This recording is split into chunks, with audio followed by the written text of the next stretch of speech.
As chair of the Gwinnett County Board of Education, I hereby call to order the November 20th, 2025 business meeting of the board. I extend a warm welcome to everyone present for tonight's meeting. The board, Dr. Taylor, and I are pleased that you have joined us as we celebrate achievements, review information, and make policy decisions related to the effective operation of Gwinnett County Public Schools. Before we begin, I'd like to draw your attention to the screen on my left, where you'll see the school board's core beliefs and commitments. Beginning in August, our core beliefs and commitments will be on display during our business school board meetings. These statements aren't just words.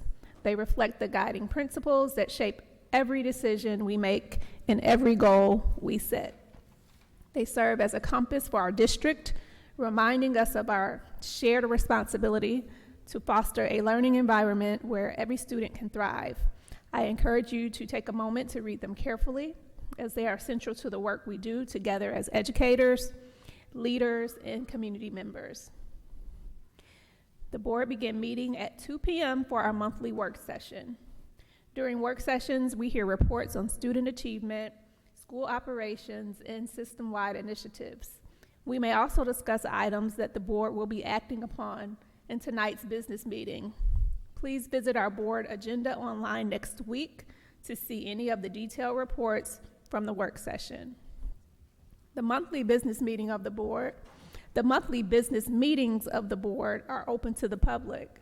We are grateful for the number of people interested in our schools who are in attendance tonight.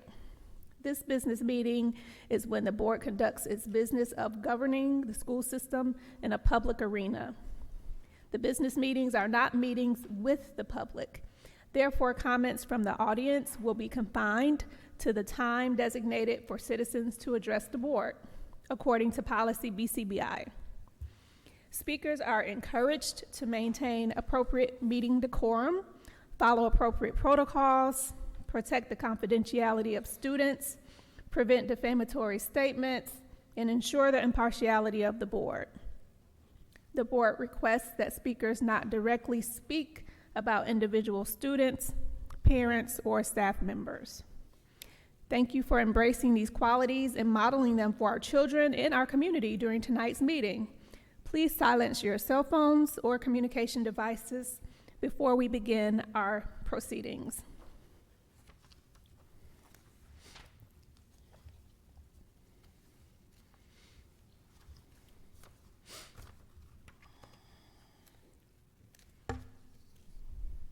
I would like to call to the podium Reverend Patrick Choi of New City Church to lead us into a moment of reflection, followed by the Grayson High School Army, JROTC, under the leadership of Colonel Al Fracker, United States Army retired, First Sergeant Philip Gaines, United States Army retired, and Sergeant First Class Jarrell Hagan, United States Army retired, who will present the colors and lead us in the Pledge of Allegiance.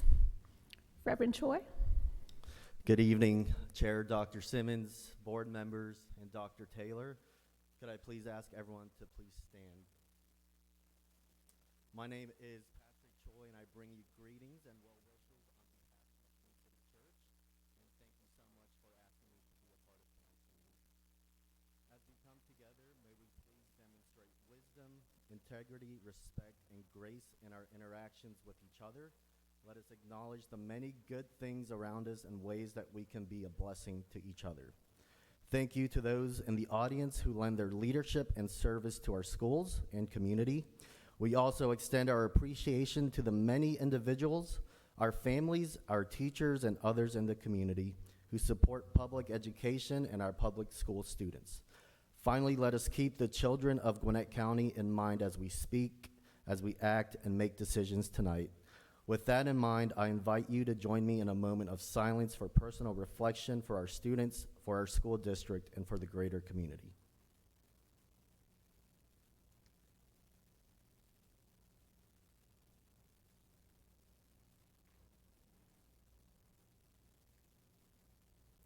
Thank you, and I ask that you remain standing for the pledge.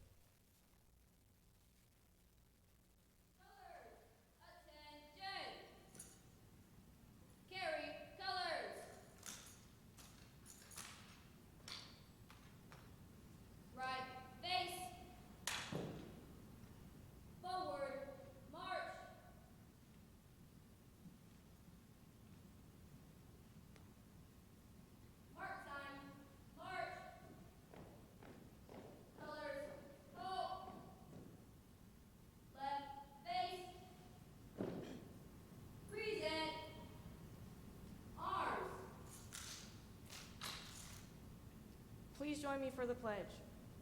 I pledge allegiance to the flag of the United States of America and to the republic for which it stands, one nation, under God, indivisible, with liberty and justice for all. Order, arms.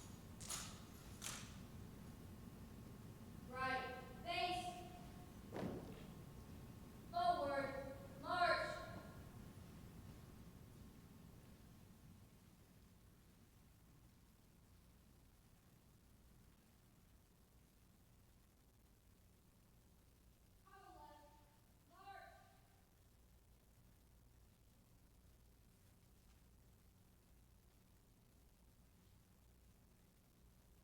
Thank you. You may be seated.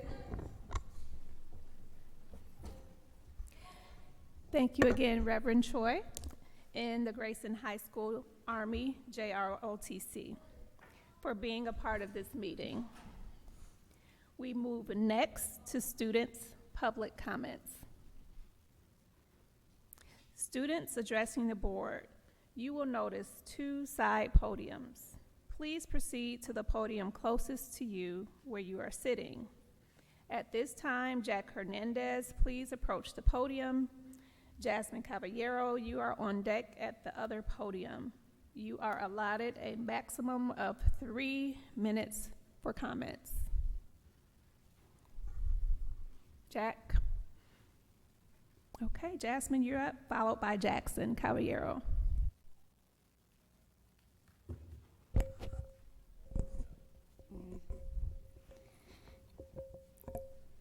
Good evening. My name is Jasmine Cavallero. I am in 5th grade at Ivy Creek Elementary School. I love our school. I love learning new things in science and playing at recess and seeing my friends every day. It feels like my second home. I am aware of incidents that happen in other schools. Makes me feel worried for my school. Right now, we lock our doors and have visitors signing. Those are good ideas. But sometimes people still get in who shouldn't, or a student might bring in something dangerous without anyone knowing. My big idea is to keep everyone safe and to have a weapon detector at our door, just like they have at the airport. Some people might think a weapon detector feels like you're going into a prison. But when you go to a football game or a concert and they have weapon detectors, do you feel like you're going into a prison? No, you feel protected. Here's some reasons why we should have weapon detectors in my school. First, it stops weapons at a door. They find guns or knives before they even enter our hallways. This stops big problems before it even starts. Second, it makes us feel less worried. When my parents drop me off, I want them to feel calm. I want our teachers to focus on teaching, not worry about security. A weapon detector is a big sign that says, safety is the #1 rule here. Feeling safe helps us learn better and play better. Third, it helps stop other little problems. Weapon detectors can also pick up things like vapes, which are not allowed for kids our age. This keeps our school healthy too. I know some people might say it's expensive, but aren't our lives worth it?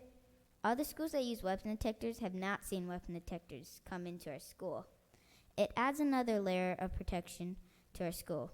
We can't control everything that happens outside our school, but we can control what comes inside the building. Let's make sure our school is as safe as we can be. I hope you will think about my idea and add weapon detectors at our school entrance. Let's work together to make our school a safest place in the world so we can all focus on being kids and learning. And I would like to say thank you to the board, happy Thanksgiving, and for all your hard work for keeping us kids safe. Have a good night, everyone, and a good Thanksgiving. Good night. Thank you, Jasmine. Next up, Jackson, followed by Jordan.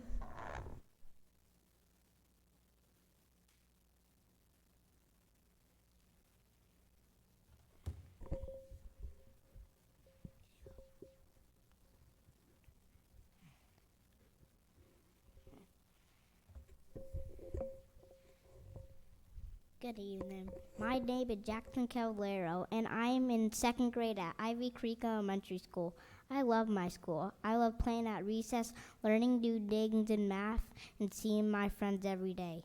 But sometimes when I hear grown-ups talking or if I watch the news with my parents, I get a little scared.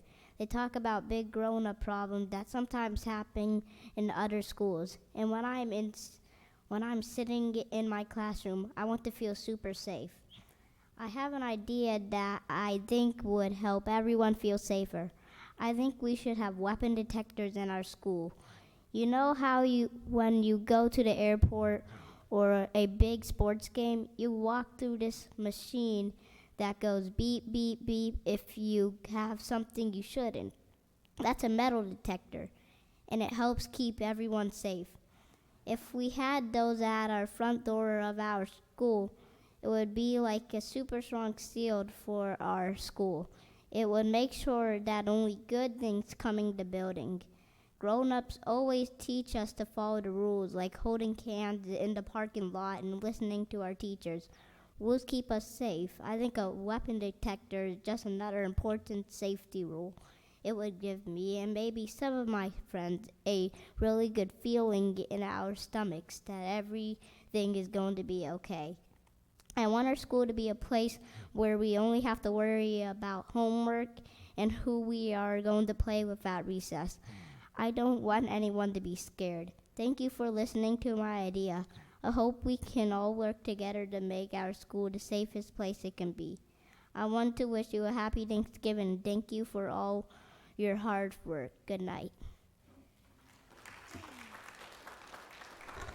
Thank you so much. Next up, we have Jordan Cavallero, followed by Joshua Jenkins.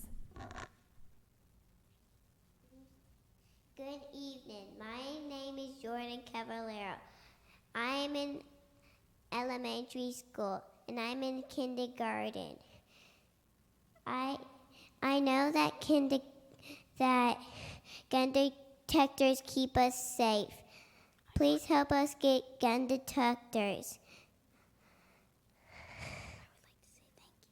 I'd like to say thank you for a board that gives us gun detectors. Have a good Thanksgiving. Good night. Thank you, Jordan. Joshua Jenkins.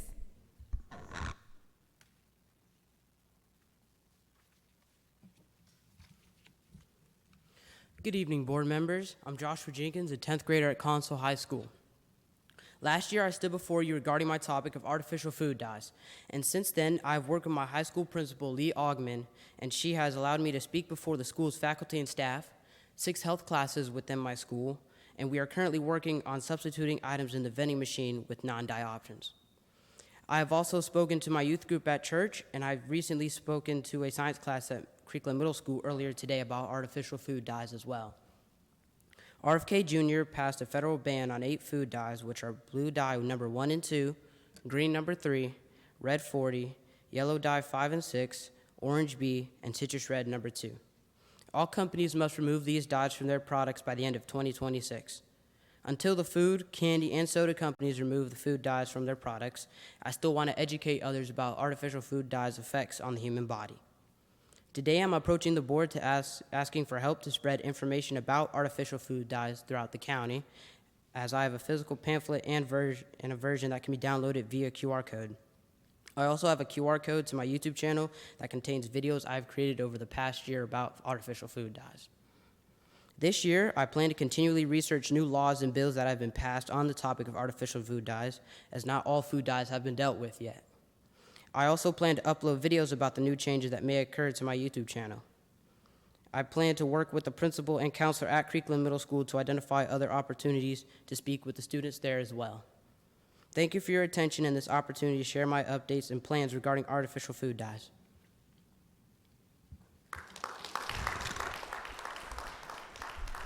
Thank you so much. Would you like me to share my pamphlet, or would that be a later date? Sure. Bring it on up. Thank you. Owen Hutchings. Lucas. Okay, Emily Lugg. Is Emily here? Come on up, Emily.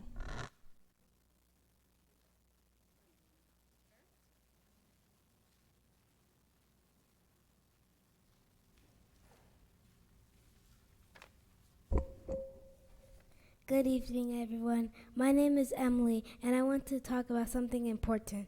I've heard my parents talking about our district possibly moving us out of the school I'm in, and it really worries me. They worked for a long time to get me into this school because they want the best for me, and I want to stay here. I am in the gifted program in the 5th grade, and I'm doing well. My dream is to be a scientist when I grow up. Please don't take that away from me. I've gotten used to having teachers who believe in me and help me get closer to my dreams. They're helping me become better every day. I've also made some great friends who are now in middle school, and I am so excited to see them again next year. It would be really sad if I couldn't be with them anymore. Please don't take my dream away from me. I really want to stay here and keep working hard. Thank you for listening. Students, thank you so much for your comments. We will now move to the adoption of the agenda. Dr. Taylor, do you have any changes to the agenda? I have no changes to the agenda. Okay, board members, do you have any changes to the agenda? Okay, board members, do I have a motion regarding the agenda? I make a motion to accept the agenda as is. Thank you. I have a motion by Dr. Therese. Is there a second? Second. The motion is seconded by Mr. Knudsen. Is there any discussion? All in favor say aye. Aye. All opposed say no. It is unanimous. Next, we will have board recognitions. Dr. Taylor, I turn it over to you. Thank you, Chair Dr. Simmons. For this evening's recognition, I call on Dr. John Valentine, Executive Director of Enrichment and Support Programs. Dr. Valentine.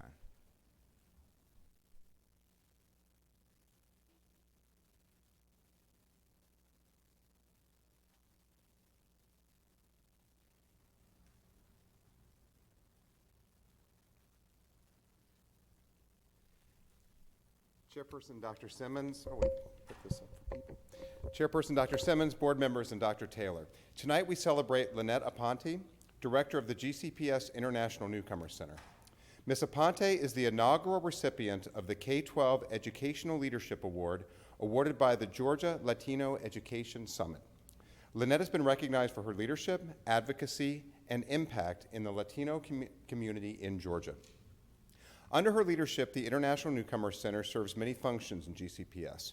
For all middle and high school families arriving to the U.S. and GCPS, the INC registers students, provides initial WIDA screening, tests students in math, and this is really key. The INC tests students in math in their home language. We're one of the only in the country that does this. Most newcomer centers, when a student comes in, they test the students and they place them in the grade that they would go into. But we test them in any conceivable language because a student may not speak English, but they might speak math.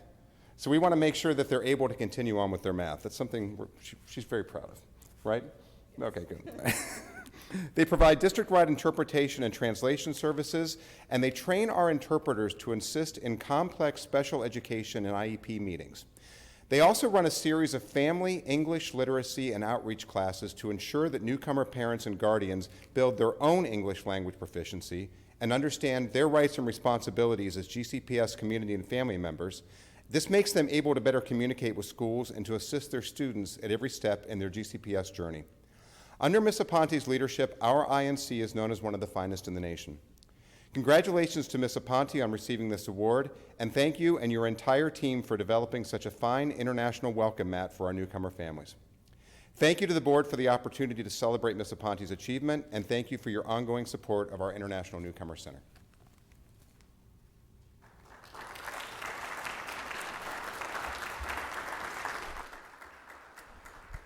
Congratulations, Ms. Aponte, for being the recipient of this prestigious award and for your dedication to our students, families, and communities. And we also thank Dr. Valentine.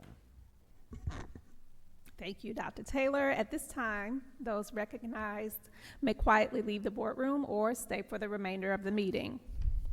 We move next to consent agenda items for approval. The consent agenda allows the Board of Education to act on routine items of business as a series. Our first item on the consent agenda is 6.02, purchase orders. This is an informational item and is comprised of a monthly report that lists all purchase orders of $2,000 or more. For each item, the following are identified: the vendor, items purchased, destination of the items, budget amount, dollar amount, and method of purchase. Board members, are there any questions or comments? The action items on the consent agenda are 6.03 B-2325 AMS, office supplies, catalog discount for local suppliers renewal, 6.04 Imagine Learning, 6.05 B-242 7BM, administrative, kindergarten, classroom, and miscellaneous classroom furniture items catalog discount, 6.06 Berkmar High School, Duluth High School, Meadow Creek High School, Nesbitt Elementary School, and Sweetwater Middle School roof replacement, 6.07 Shiloh Middle School addition and renovations, 6.08 IBM Passport renewal, 6.09 Ivy Creek Elementary School and Jones Middle School, two permanent easements for construction and maintenance of drainage and slopes, and one temporary easement for construction of drives. 6.10 Sewanee Elementary School, interior renovations contract ratification. 6.11 Certificate of Completion. 6.12 Approval of minutes for special call meeting held on September the 20th, 2025, and board meeting held on October 16th, 2025. Do I have a motion regarding the action items on the consent agenda? I make a motion that we approve items 6.03 to 6.12 on the consent agenda. Thank you. I have a motion by Mr. Knutson. Is there a second?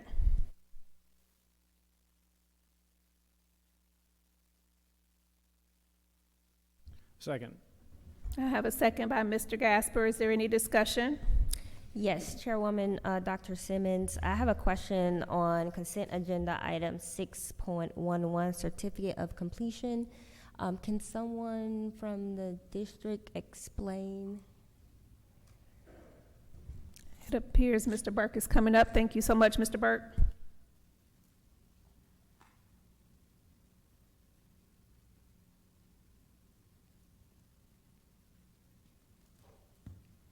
Thank you for your question, Ms. Stone. At the end of any project that receives state capital outlay, once we're complete, all bills have been paid, we then go to the state to receive our state capital outlay funding, the reimbursement. That requires that the board approve a certificate of completion for each of those projects. So those projects have been completed, all payments have been made, and we are ready for the process of receiving our reimbursement payment. All right, thank you. I just had a quick question, Mr. Burke, if you don't mind. Sure. 6.10 Sewanee Elementary interior renovations contract ratification. I do see that there was a change order in the amount of additional $213,647, which is in addition to the $830,981 that was the base amount of the original contract. Correct. Can you speak around the change order? Sure. Yes. Thank you for your question, Mr. Gasper. We bid our contracts with alternates. So this item actually appeared before the board in November of 2024 with the bid alternates. We do it that way, so we're getting competitive bid pricing at the time of the bid submittals. If funding is available, we will then sometimes exercise those alternates. Board policy allows us to exercise those alternates up to $250,000 in my position and up to $500,000 in Dr. Taylor's level. But there was two conflicting statements in the policy. One grants that authority, the other gets to this point about anything above $1 million, bring back to the board. So since the work brought the total over $1 million, we're coming back to the board for ratification, just to make sure we're crossing our T's and dotting our I's on this one. The work has been completed. You have to complete change orders, as you will know. Change orders at the time the construction is active. And so the change order was for the same contractor? It was. And again, these were competitively bid alternates. These are not like we were negotiating pricing. Thank you. Thank you. All right. Any other discussion? All in favor say aye. Aye. All opposed say no. It is unanimous. We move next to interim superintendent's report. Dr. Taylor? Board members, you have heard the monthly human resource report this afternoon in executive session that included a list of all employees being hired, taking leave of absence, and terminating employment. Chair Dr. Simmons, I recommend approval of the monthly human resources report. All right. Do I have a motion regarding the monthly human resources report? I make a motion to approve the monthly human resources report. Thank you. Motion by Mr. Gasper. Is there a second? Second. Seconded by Mr. Knutson. Is there any discussion? All in favor say aye. Aye. All opposed say no. It is unanimous. Dr. Taylor? Item 7.02 is the monthly financial report as of September 30th, 2025. The reports are from the financial records kept at the central office and do not include local school financial records that reflect receipts and disbursements at each school. It also includes a copy of our sales tax receipts for SPLOS 6. I recommend approval of the monthly financial report. Board members, do I have a motion regarding the monthly financial report? I make a motion to approve the September 30, 2025 monthly financial report. I have second. A motion by Mr. Knutson and a second by Dr. Therese. Is there any discussion? All in favor say aye. Aye. All opposed say no. It is unanimous. Dr. Taylor, next item. Item 7.03 on the agenda, 2022 through 2027 Building Program and Construction Report, is for your information only. This report is a listing of all construction projects funded by the 2022 through 2027 Building Program budget. It also provides the current status and scheduled completion date of each project. If any of you would like an update on a specific project, Interim Chief of Operations Patrick Burke can provide you with that information. Board members, are there any questions? I just want to collectively say regarding construction and referencing back to the East Floss mentioned in the last item, I appreciate that the East Floss referendum passed, and I want to just acknowledge that our community showed up at the polls and voted to continue to fund our school system via the East Floss referendum, and we appreciate you for it. Also want to echo the same sentiment. Thank you all. And we also discussed that we are going to address some of the issues that were included in our facilities audit, some information that shared some needs for investments, and we are hopeful that we'll have a schedule where we can also address some of those needs that were identified to improve our facilities based on our research. So I'm hopeful that that will happen soon, and just thank you all for allowing us to be able to continue to invest in our schools and our facilities. We move next to student discipline. By law, matters related to student discipline appeals, expulsions, and/or petitions for readmission must be discussed in executive or closed session. Georgia law further requires board members to affirm in the public business meeting the action taken in executive session. The first item of business under student discipline is the monthly tribunal summary. Board members, do I have a motion regarding the monthly tribunal summary as presented in executive session? I make a motion to affirm the action taken in executive session regarding the monthly tribunal summary. Thank you, Ms. Stone. I have a motion by Ms. Stone. Is there a second?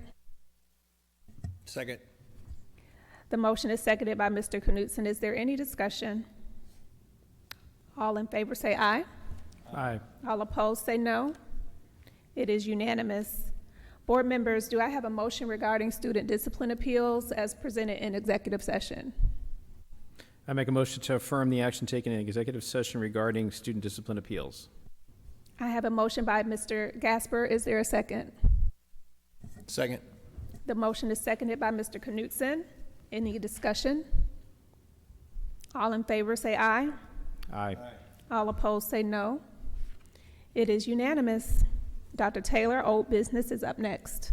As a reminder, at the October business meeting, the board approved the motion for policy IDE, competitive interscholastic activities, grades 6 through 12, to remain on the table to provide additional opportunity for constituent feedback.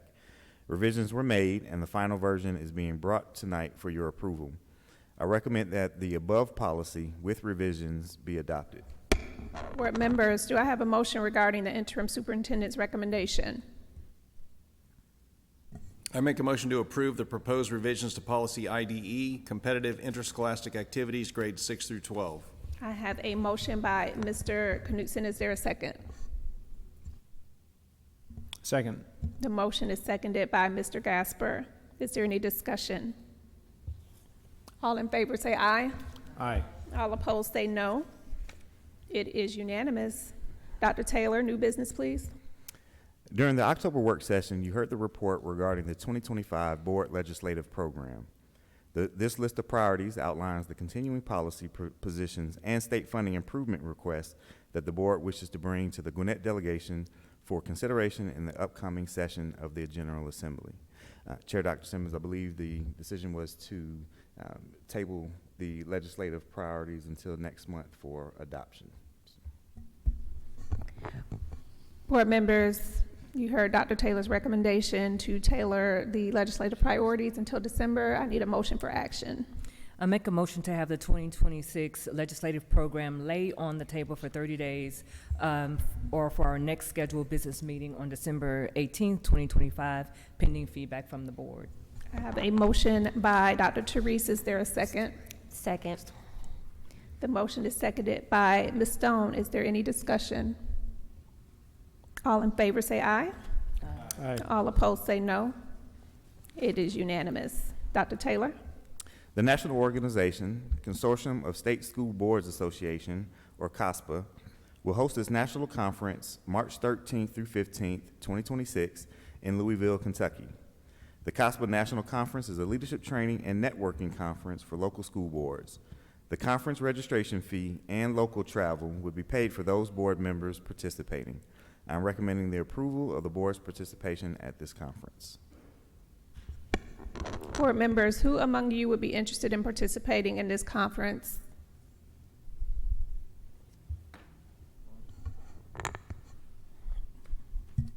I'm interested. Okay. I'm also interested. I need a motion to authorize, I think people are checking their calendars. Okay, I'll give it a second.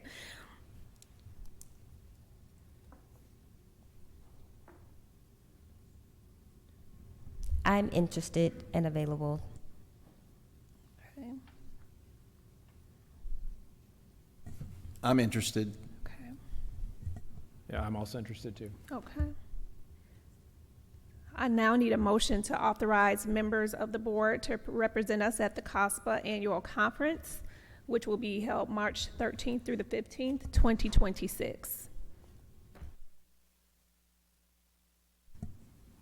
Just for clarification, we're all interested, right? Okay.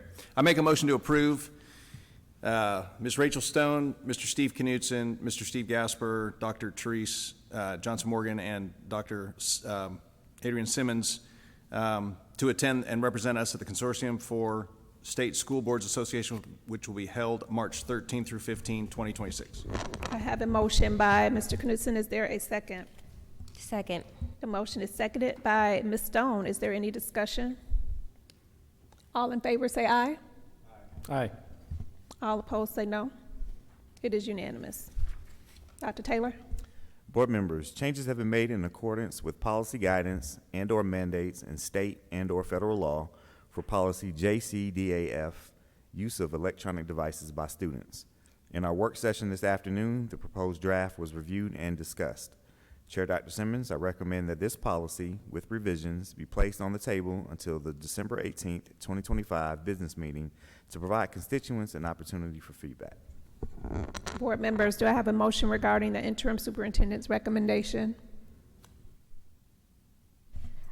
I make a motion to have policy JCDAF, use of electronic devices by students, lay on the table for 30 days, or our next scheduled board meeting, pending feedback. If revisions are needed following posting on our website, they will be presented for board consideration during the business meeting on December 18th, 2025. I have a motion by Ms. Stone. Is there a second? Second. The motion is seconded by Mr. Gasper. Any discussion? Yes. Can someone from staff explain policy GCDAF and how it applies?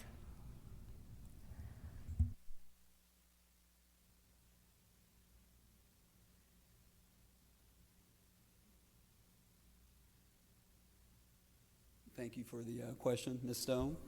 So policy JCDAF, the use of electronic devices by students, stems from House Bill 340, which was passed into law in the previous session. This law requires students in grades K through 8 across the state of Georgia to basically put away their personal electronic devices and have no access to them during the school day. That portion of the law will pass as is. Our addition to the policy, the addition that we'll make, is limiting student access to their personal electronic devices in high school during instructional time. Instructional time is any time a student is in front of the teacher, right? High school students will have the opportunity to access their phones on transitions, in the lunchroom, before school or after school. However, in that instructional time, that's where we'll see impact in the high schools. Thank you. Yes, ma'am. Any further discussion? All in favor say aye. Aye. All opposed say no. It is unanimous. Dr. Taylor? Board members, a new policy has been developed focusing on multilingual learners. This new multilingual learner policy, IDDG, is a collaborative effort between the board policy committee, and staff. I would like to take a moment to thank all involved with this new process and the exceptional learning that has taken place. In our work session this afternoon, the proposed draft was reviewed and discussed. Chair Dr. Simmons, I recommend that this policy with revisions be placed on the table until the December 18th, 2025 business meeting to provide constituents an opportunity for feedback. Board members, do I have a motion regarding the interim superintendent's recommendation? I make a motion to have policy IDDG, multilingual learners, lay on the table for 30 days or our next scheduled board meeting pending feedback. If revisions are needed following posting on our website, they will be presented for board consideration during the business meeting on December 18th, 2025. I have a motion by Ms. Stone. Is there a second? A second. The motion is seconded by Dr. Therese. Is there any discussion? Yes. Yes. Yes, Chairwoman, Dr. Simmons. I just want to say this policy is the first of its kind, and when we created the policy committee, I think back in July, this was our first priority pending an audit from West Ed, and I just want to say how incredibly excited and appreciative of the policy committee members, and I appreciate the support of this governance team and the board. Each of our board members they nominated 2 people to serve on this policy committee, and I am so excited about the work that we are doing. We have teachers, there's a student, community members, parents, and so we are super excited to get this policy before the public, and we welcome your feedback. I'd also like to add to that and say that our policy committee members had the opportunity to go to the International Newcomer Center, and it was really an eye-opening experience for them. The people who are participating, some of them who are in this audience tonight, hey y'all, anyway, they attended the INC building and really learned a lot about how policy really drives the work that we do in our school system, and it's so important for for the people who attended to really make that connection. And so I thank you all for taking the time out of your personal lives and busy schedule to attend that tour. And also, I want to encourage our community and our board. This policy is again, a really important policy as we are looking to continue to meet the needs of our multilingual learners, which we have in some areas, in particular in District 5, where I represent. Majority of them are multilingual learners, and I do know that this will be something that will be very helpful for them. So I encourage people who have expertise in multilingual education, in particular, anyone can provide feedback. However, I'm asking for a special plea for people who have multilingual experience to please review this policy, provide us with feedback. You all are the boots on the ground. You know the work, you're engaging with the students and families, and your feedback would also be very, very, very important. So again, thank you all so very much.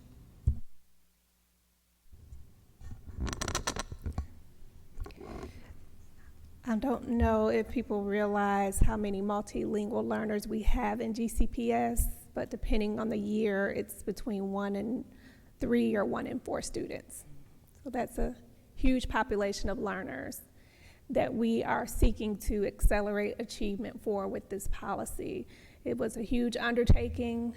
I appreciate Dr. Taylor and his staff for working with our policy committee.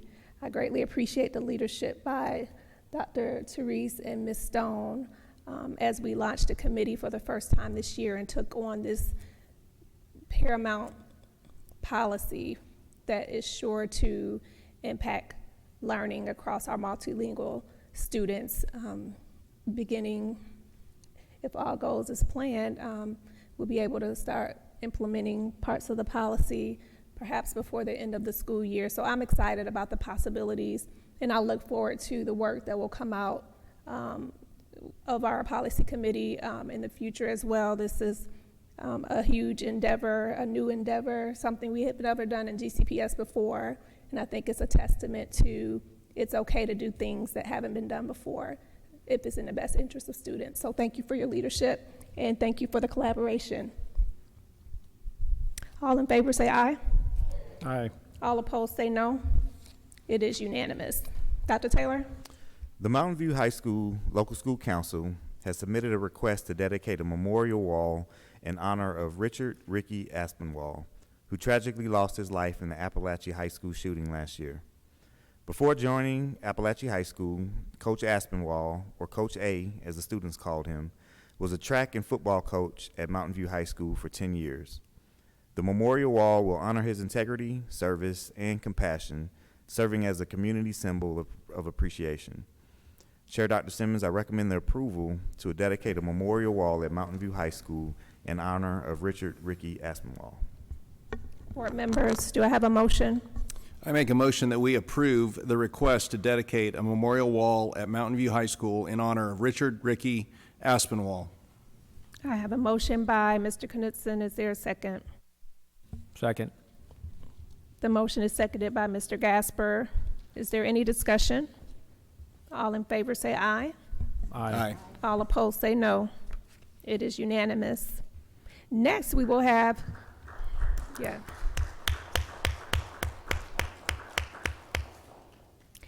Next, we will have constituents' comments regarding policy and/or school operations. Shannon Hernandez, please approach the podium closest to you. Jeremy Cavallaro, you are on deck at the other podium. Thank you. Good evening. Thank you for all you do for Gwinnett County Public Schools. I want to bring my concerns about the current discipline policy, specifically involving knives and the Evolve system. I'm not here to argue for or against the system. I'm here to partner in education and share my frustration regarding the implementation of such a huge technology change in our schools and no adjustment to the discipline policy. I'm asking for the spirit of discretion that was given to administration prior to the implementation of the Evolve system to be given back to the schools. The way to do this is to change the 6B disciplinary infraction of knives from a level 5 to a level 4 or 5. Give the schools who know our students the ability to discipline them for infractions and avoid requiring them to be suspended until a scheduled tribunal. Allow them to look at the whole student and try to understand the intent based on how they respond when the Evolve system is alerted. My son had a lapse in attention and entered a school with his folding knife. He had been at work the night before, took his bag to do schoolwork, placed the knife he uses at work in his bag when leaving work.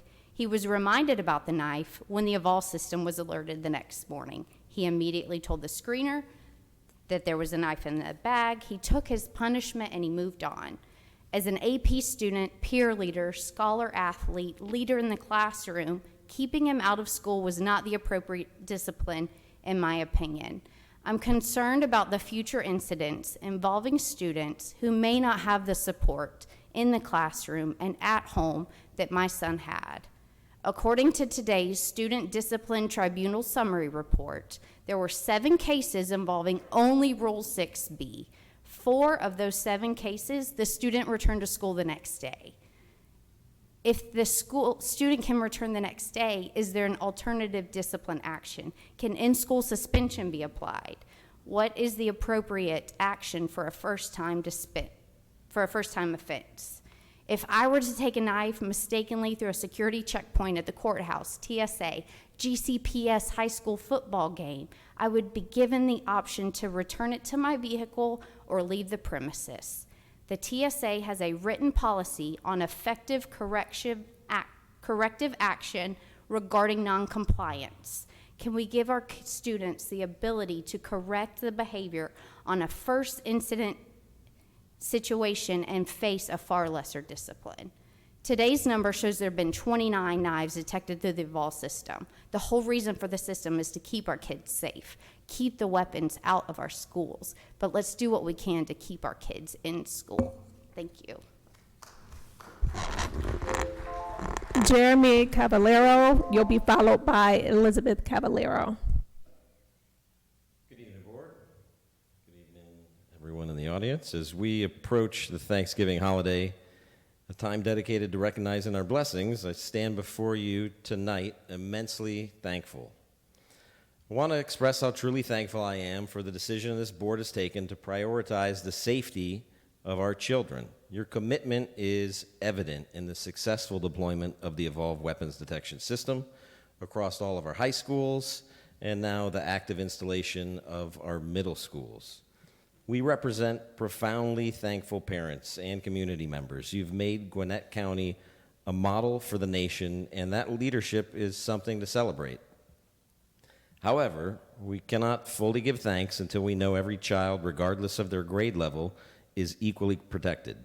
While our high schools and middle schools gain this essential layer of security, we must not lose sight of elementary schools. A 6-year-old child walking into their classroom deserves the exact same assurance of protection as a 16-year-old high school student. We know that the presence of weapons in schools, while rare, does not discriminate by age.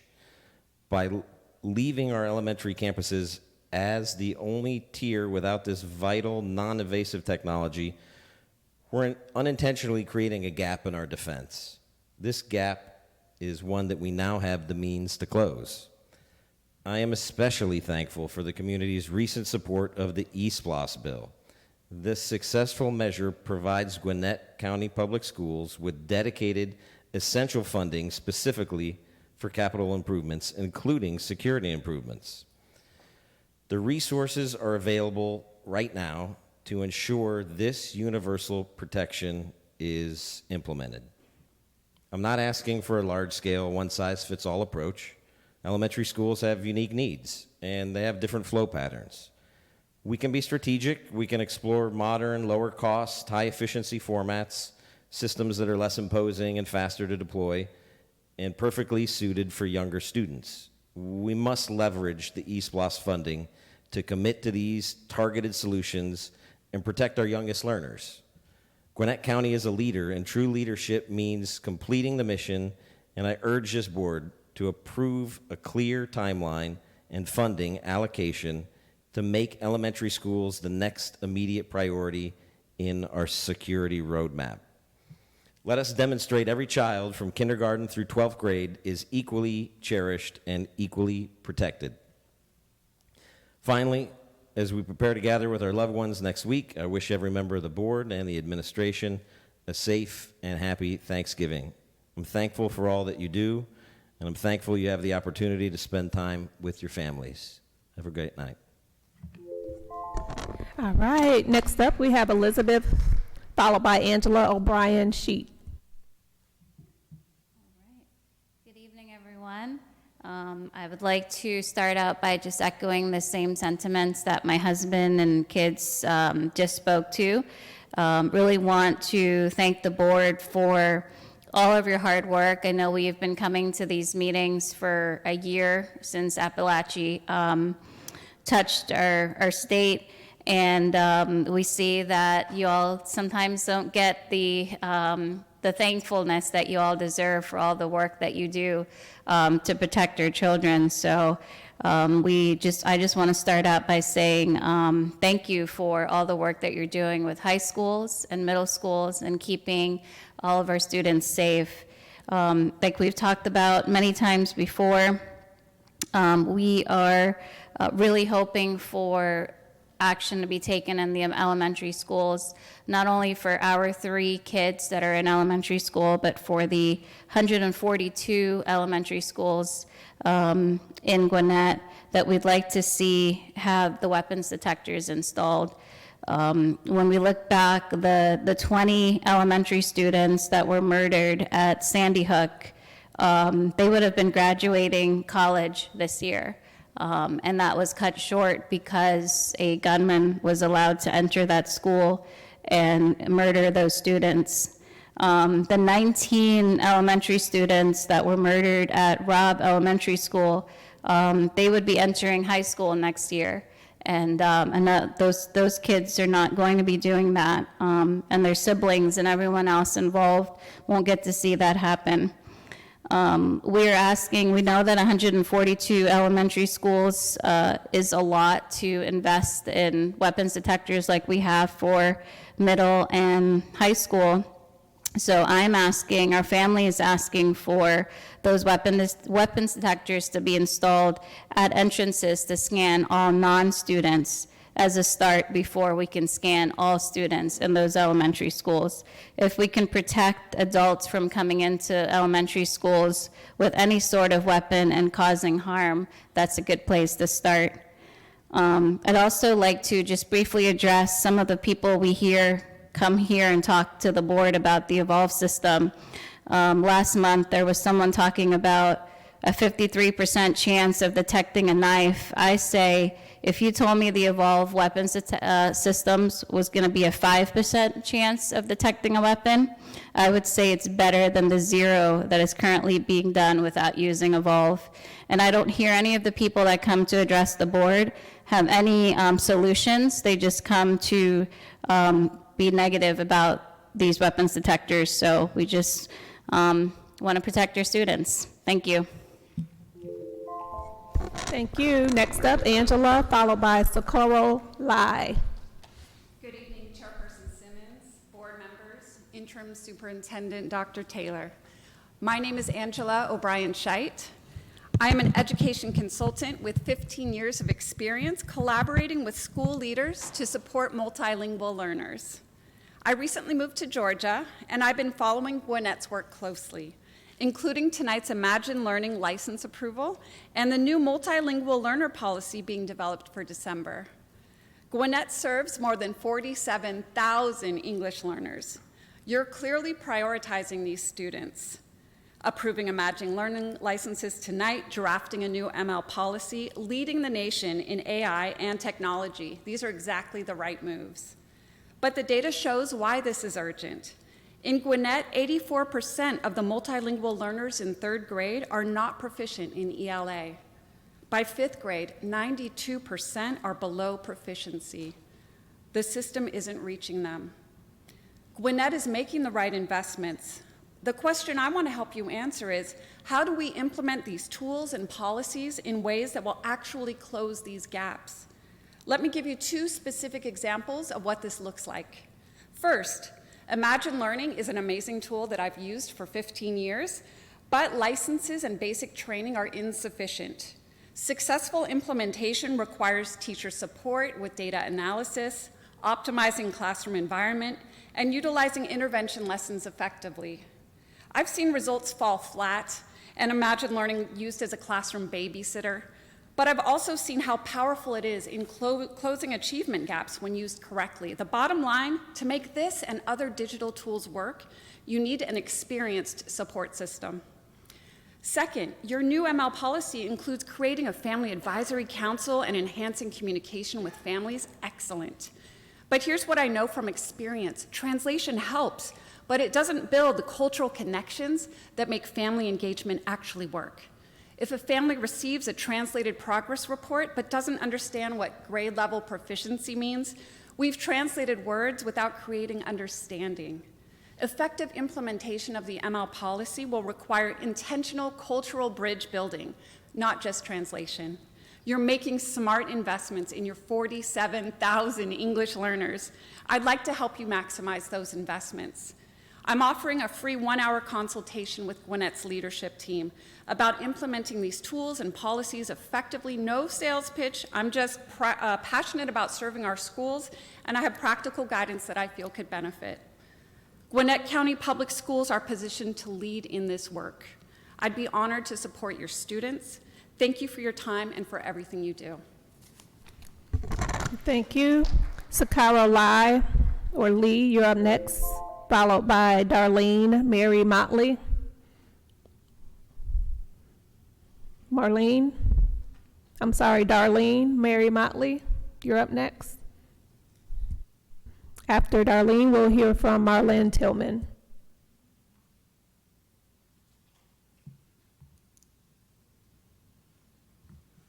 Good evening. I'm going to address my talk today on the compulsory vaccines that are required for school attendance here in Gwinnett County Public Schools. These names may not be familiar to you. Andrew Moulton, MD, PhD, he was up for head of the Connecticut Medical Association before he died in 2013. Never had an autopsy, never had an investigation. Eleanor McBean, doctor of naturopathy, wrote a book in 1957 called The Poison Needle. Paul Thomas, MD, who was a pediatrician in Oregon, initially tried to say, let's change the schedule, and eventually decided to abandon vaccination policy altogether. Finally, Suzanne Humphreys, who wrote a book recently called Dissolving Illusions. She was a nephrologist, board certified in Maine, and recognized that her patients were having worsening kidney failure after vaccinations. So my own background is I obtained an MD from University of Pittsburgh in 1995, but I had to stop working in 1998. I didn't realize until years later that I was vaccine injured. I developed a condition called postural orthostatic tachycardia syndrome. But anyway, in 1976, the swine flu vaccine was introduced. 4,000 cases of Guillain-Barré were the result. In particular, my medical school has a museum now to Jonas Salk, who is addressed by these people. In 1980, the Bayh-Dole Act was passed, allowing government employees to get royalties off of profits from pharmaceutical industry. And in 1987, the VAERS Act was passed. I was never informed of these acts in medical school, or if it was in passing. I had 2 hours on nutrition, and basically, back in 2016, I shadowed some physicians here in Georgia.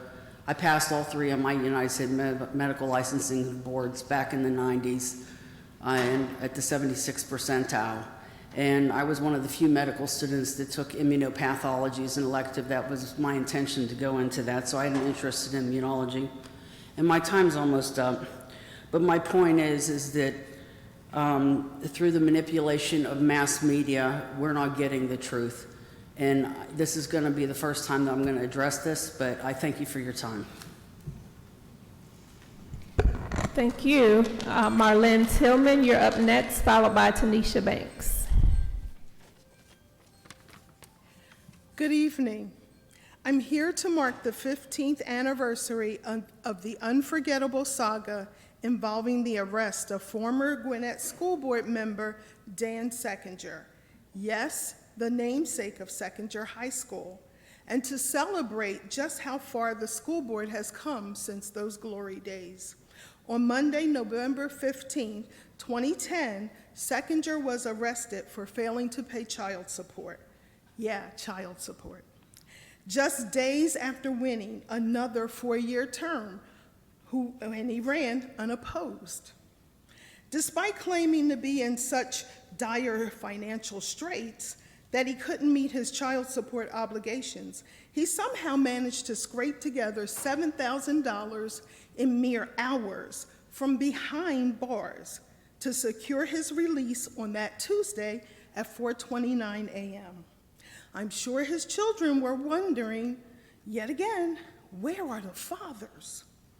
And in case anyone forgot, the board members back then declined to discuss the arrest at all, insisting it was a personal family matter, which was quite a convenient standard when it applied to one of their own. Thankfully, the era of puppet board members is behind us. We now have genuinely qualified leaders guiding this system. Among the 3 women on the board, 2 hold doctoral degrees in education, 1 has a law degree, all are former educators, including 1 certified in special education. Their expertise spans instructional and educational leadership, literacy, diversity, equity, inclusion, and yes, 1 is even multilingual. Quite a contrast from the know-nothing rubber stamp board from the past. So when the newly woke vocal minority insists these women aren't qualified, it's almost funny because they're easily the most credentialed board we've ever had. It's almost as if the only qualifications those critics really value is being white, which used to be a resume all by itself. Thank you. Next up, we'll hear from Tanisha Banks, followed by Missy Purcell.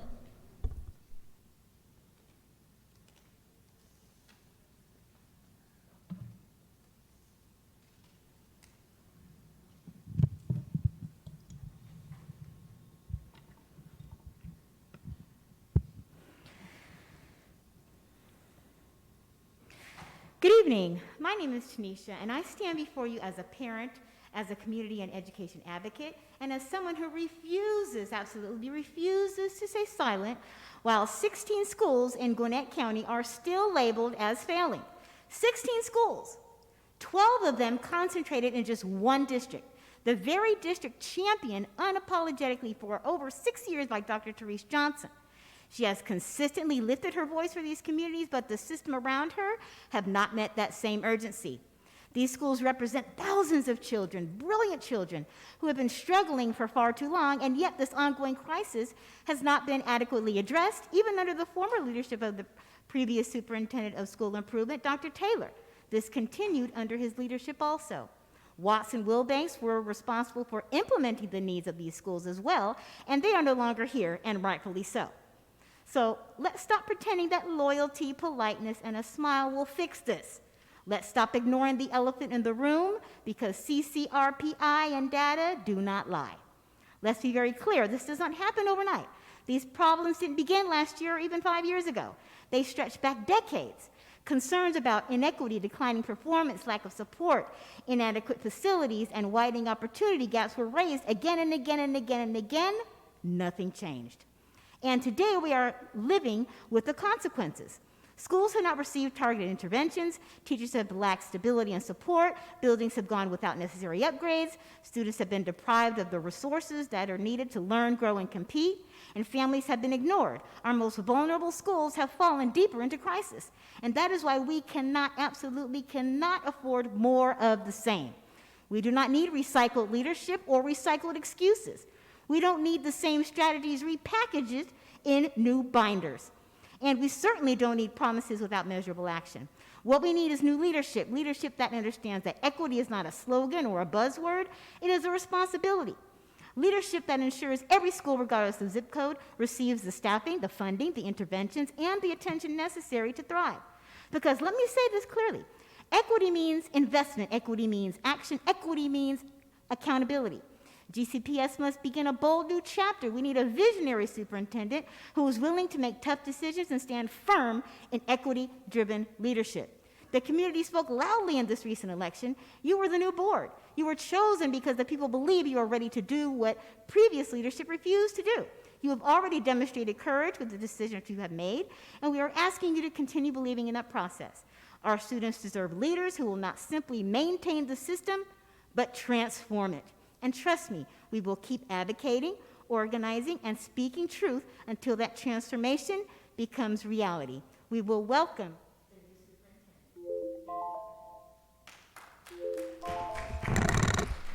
Next up, we'll hear from Missy, followed by Gucia Tanvir. Hello, I'm here tonight because there continue to be big red flags waving in Gwinnett County with regard to literacy. These are red flags that we cannot afford to ignore. The first red flag is implementation.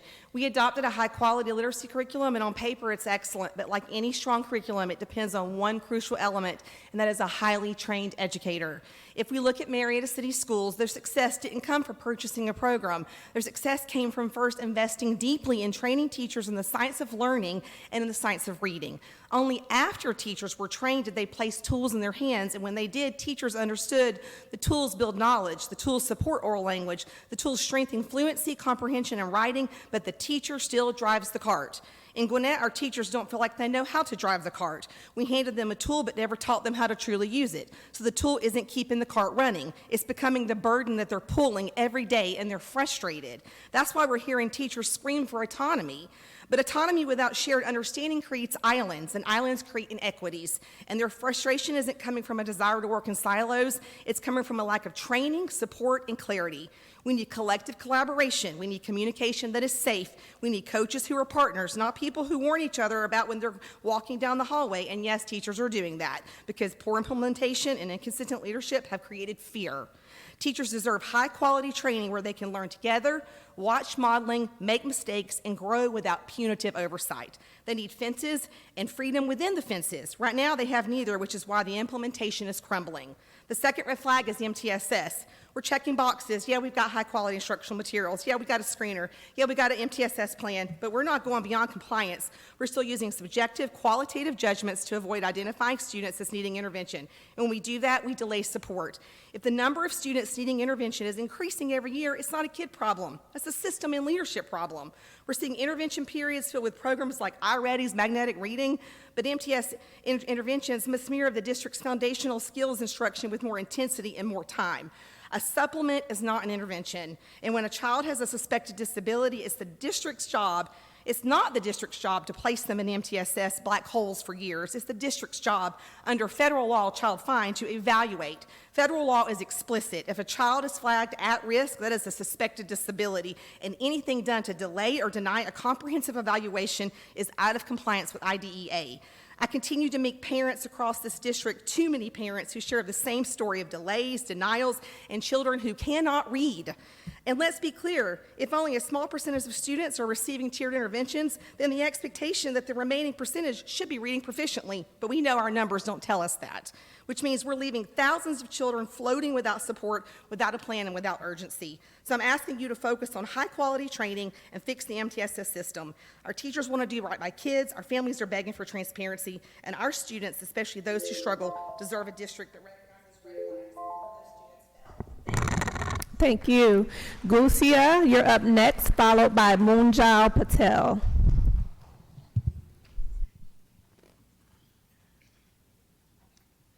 Good evening, board members, Dr. Taylor, and community members.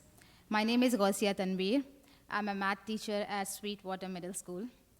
I'm here representing a group of GCPS teachers who are currently working under H-1B visas.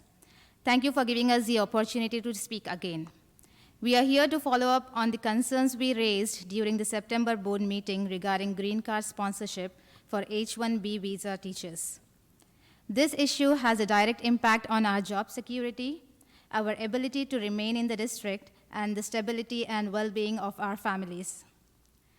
As a collective group, we have consistently shown dedication to our students, our schools, and to GCPS as a whole. We take pride in the contributions we have made academically, culturally, and professionally. It is our hope and strong desire to continue serving the students and families of this district long-term. After our discussion with an HR representative following the last board meeting, we were hopeful that our concerns were being carefully considered. Tonight again, we are respectfully requesting GCPS to support us by sponsoring the green cards so that we can continue serving GCPS students without interruption and with long-term stability. Thank you again for your time, your consideration, and your ongoing commitment to supporting all educators in GCPS. We appreciate the opportunity to speak and look forward to hearing from you. Thank you so much. Thank you. Munjal Patel, followed by Sukanya Patel.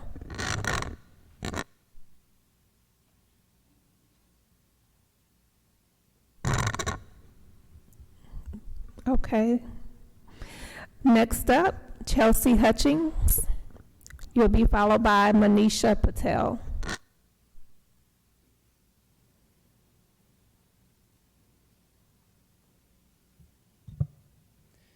There is new anxiety and unrest among some families in our district where there are ongoing conversations about redistricting. Parents are feeling very protective and concerned about what the impact will be on their children and their future. As I've listened to these worries, it struck me these concerns mirror what one group of families experiences every single year. These are some concerns I have heard or read quoted from recent meetings. Redistricting will uproot our children. It lacks empathy, equity, and transparency. It affects our kids' futures. It undermines the family's choices to buy a house specifically to attend certain schools. It is not a student-centric decision. It can cause an emotional toll, anxiety, and interferes with trusted relationships they have built. Research shows there are possible academic repercussions when students experience these kind of upheavals. These concerns are valid for even our most adaptable, well-adjusted, regulated, and confident students. Would you believe me if I told you that this anxiety and concern is a repeated reality that families of kids with disabilities have to deal with every single year? In order to maintain an efficient special education program model, our most vulnerable students are at risk of being relocated at any time, and parental consent is not required. The law intends to have the IEP team consider these harms, but in every instance I am aware of, the concerns are just brushed off or minimized. According to the GCPS special education report given to the board in June of this year, only about 51% of students with IEPs are attending their home schools, the schools they are zoned for. So that means if a family moves to Gwinnett County and chooses a specific location so their child with an IEP can attend the zoned school, they have only a 50-50 chance that their child will actually attend that school. To make matters even worse and more unstable, it is more typical than not for students with IEPs to be moved to numerous schools throughout their K-12 years due to the district's program model. In addition to the parental list of concerns regarding redistricting, the impacts of continuous uncertainty and disruption go even deeper for our families of students with disabilities. Siblings are split up, and permissive transfers to keep them together are denied. Parents cannot get too involved with the school their child is at because they don't know if they will be there next year. Schools cannot be depended on for a consistent, familiar environment, leaving students and their families feeling marginalized. Students graduate from high school and feel like a stranger in their own community. This should be alarming to everyone. In addition to listening to these parents' concerns about redistricting, I urge you to consider the concerns of families of kids with disabilities and the effects of what an inconsistent community and educational environment is doing to our most vulnerable students. If stability, belonging, and community continuity matter to some students, then they must matter for all students. Thank you. Manisha Patel, you're up next, followed by Tanisha Lugg. Manisha Patel. Okay, Tanisha Lugg, you're up next. After Tanisha, we'll hear from John Cox. Good evening, board members, parents, and students. I stand before you tonight with tremendous disappointment and deep concern. It pains me that our 3 subdivisions have been targeted for rezoning: Bennett Farm, Central Park, and Eleonora. My husband and I spend months flying back and forth from New York to Georgia, taking away time from our jobs, searching for the right home and the right community. We made our move on June 29, 2024, with one clear priority: to place our daughter in one of the best school districts, a place where she could continue to grow academically and be supported. Within just 1 month of starting school here, she was evaluated for the gifted program and accepted. In New York, she made a honor roll every marking period, and we wanted nothing than to give her the chance to continue on that path here in the state we fell in love with over many years of visiting. What troubles us most, after spending time trying to understand the reasoning in the sense that this redistricting seems designed to boost the performance of lower performing schools by bringing a high achieving students from neighborhoods like ours. Families who worked hard, who made sacrifices, and who intentionally purchased homes in specific areas for their children could receive education they deserve. Our school in Grayson outperformed Archer schools across every major academic indicator and at every level. Why are our children forced to suffer the consequences to receiving an education at a lower performing school when we did all we could to put them in higher performing schools? Why are our children the ones targeted? How does that make sense? We respectfully say no to these proposals and ask you to reconsider a more positive solutions, or at the very least, to grandfather our students. I ask each of you to put yourselves in our shoes and consider the impact this will have on our children and our families. Before moving to Georgia, we lived in a high-performing school district in Long Island, New York. Our top schools had a high number of students who were attending based on kinship affidavits and residency affidavits. The district established a policy investigating and confirmed the truth of those affidavits. Someone from the school district would follow students who were issued kinship and residency affidavits, tracking them home and beyond, even into local boroughs. Over time, it's been realized that these children don't actually live in the community, and the person who signed the affidavit is held financially accountable. They face fines, sometimes in thousands of dollars, and must also reimburse the school district for the resources used by the children.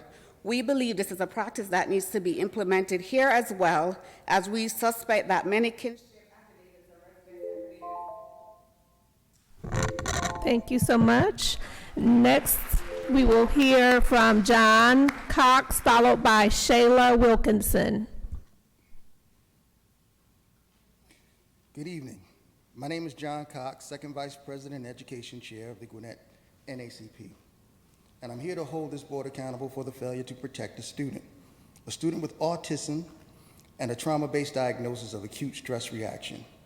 What happened to this student is more than a mistake. It's a case study in what happens when your protocols are ignored, your professionals are disempowered, and your leadership is performative. Let's be clear about what happened. The student assaulted in August of 2025 on his return to school has a diagnosis of acute stress reaction. The student was previously assaulted by a now former principal who broke his leg in April of 2023, which is the origin of his diagnosis, entered into his record in February of 2025. In August, 8 days after returning to school, the student was assaulted again and responded exactly as his diagnosis indicated. He defended himself. It's a fight or flight response to a traumatic event which his diagnosis indicates. When triggered, the student will relive the initial trauma of having his leg broken as if it's happening currently. It's a symptom of the diagnosis rooted in his physical trauma. There wasn't a positive behavior intervention plan in place. The staff triggered the event, not following the acute stress reaction protocol. To add insult to injury, instead of following the required protocols for the current incident, which requires a functional behavioral assessment, an updated positive behavior intervention plan, you scapegoated him and you expelled him. Sent him to Give East, a placement that violates the least restrictive environment requirement under IDEA. The student has challenges and have been diagnosed, but the most egregious failure happened in his manifestation determination review, which was board reviewed. The very purpose of an MDR is to determine whether, 1, a child's behavior was a direct result of their disability, or 2, a failure by staff to implement his IEP. The answer to both questions would have been yes. His trauma response was directly related to his acute stress reaction diagnosis triggered by being forcibly grabbed. And yes, the lack of protocol in place on an existing diagnosis created the failure to follow the protocol. So tonight I'm asking or requesting the following: immediately strike this incident from the student's behavior record, reverse his expulsion and return him to his home school, conduct a new legally compliant MDR with a full diagnosis picture, complete a trauma-informed FBA and PBIP with safeguards to prevent re-traumatization, and hold accountable the staff who initiated the chain reaction of trauma by grabbing him despite GCPS and state protocol for containment. Thank you. Next up, we'll hear from Shayla Wilkinson, followed by Allison Cundiff. Good evening. Today I'd like to paint a picture for you, hoping to begin a conversation around equity and how we preserve the integrity of our sports and the heart and spirit of our student athletes, no matter their level of play. I recently attended a middle school basketball game where it was evident from the start that competitively these two teams were on different levels of play. It was the first game of the season. By the beginning of the second quarter, the score was 42-0, with a final score of 89-0, with a similar score the year before, same teams, 118-2, I'm being told. That night, I witnessed girls with tears in their eyes and with crushed hearts and humiliated spirits continue to get back out there as the point differential grew with each play. That night, I witnessed girls continuing to try their hardest against a team that was just more skilled. I saw these girls look to their coaches and refs for something to be done to end the embarrassment and leave them with some sense of dignity in such a demoralizing loss. I overheard girls wanting to quit and others concerned with going to school the next day and being ridiculed after playing in this game. As a former coach and player, what is unclear is why this score was allowed to be run up, as well as the systematic process of determining who plays against who and when. Also noting there are schools in our cluster and along the same makeup competition-wise that are nowhere on our schedule. I am not in favor of coddling our students when it comes to sports.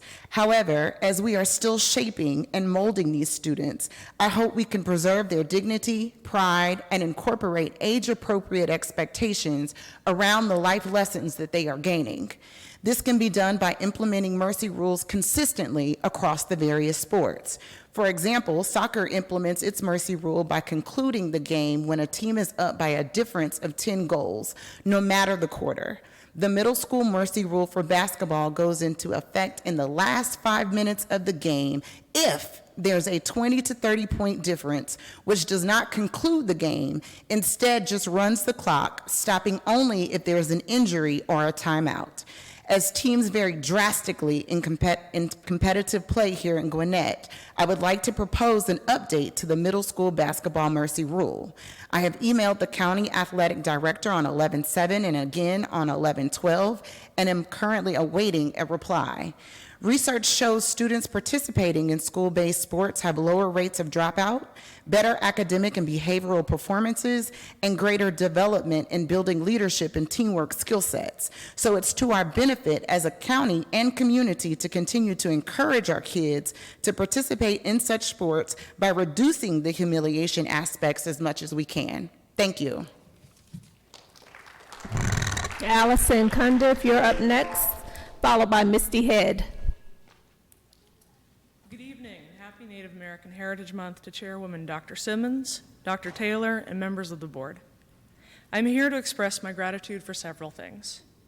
First, my gratitude for the comprehensive, stakeholder-rooted approach we are taking in finding the next superintendent to lead Gwinnett County Public Schools.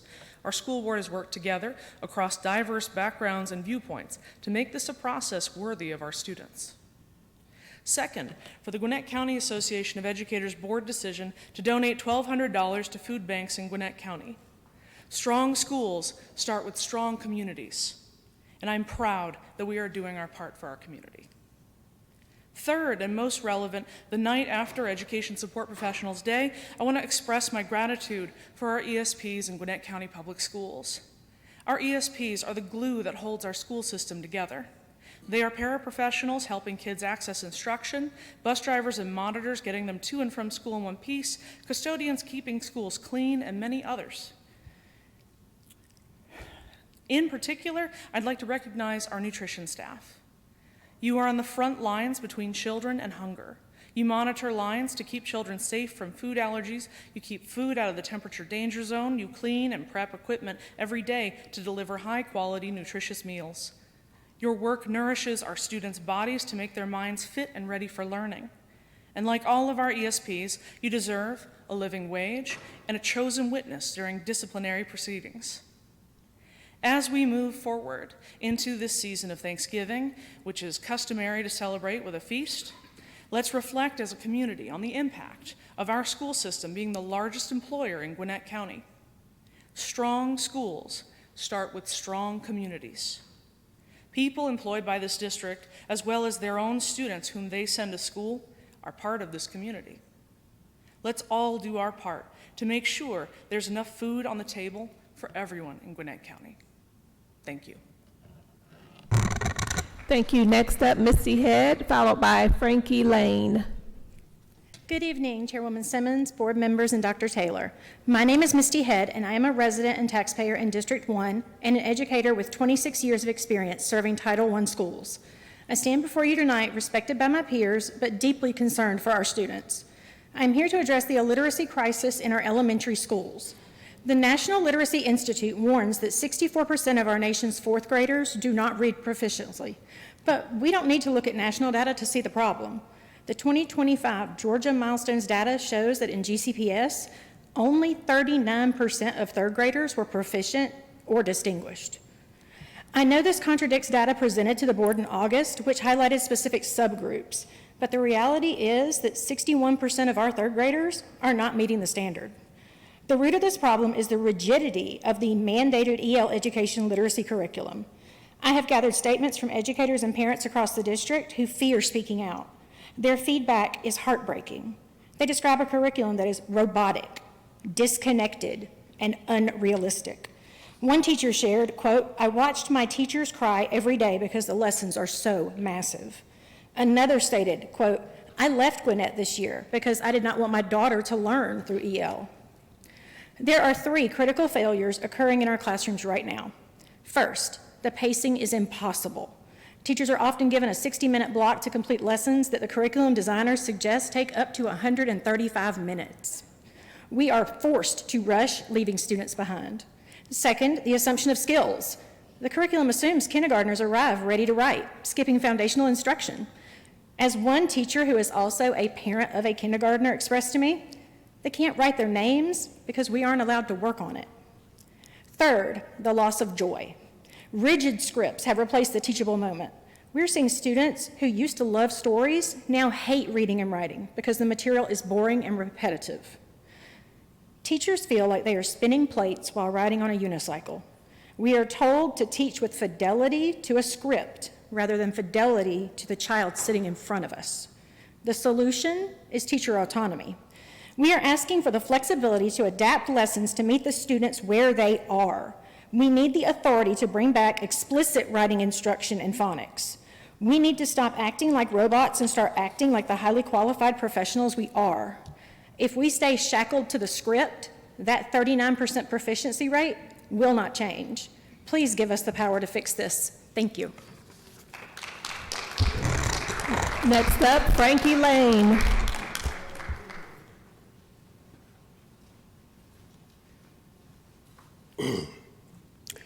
Good evening, board members, administrators, stakeholders, and parents.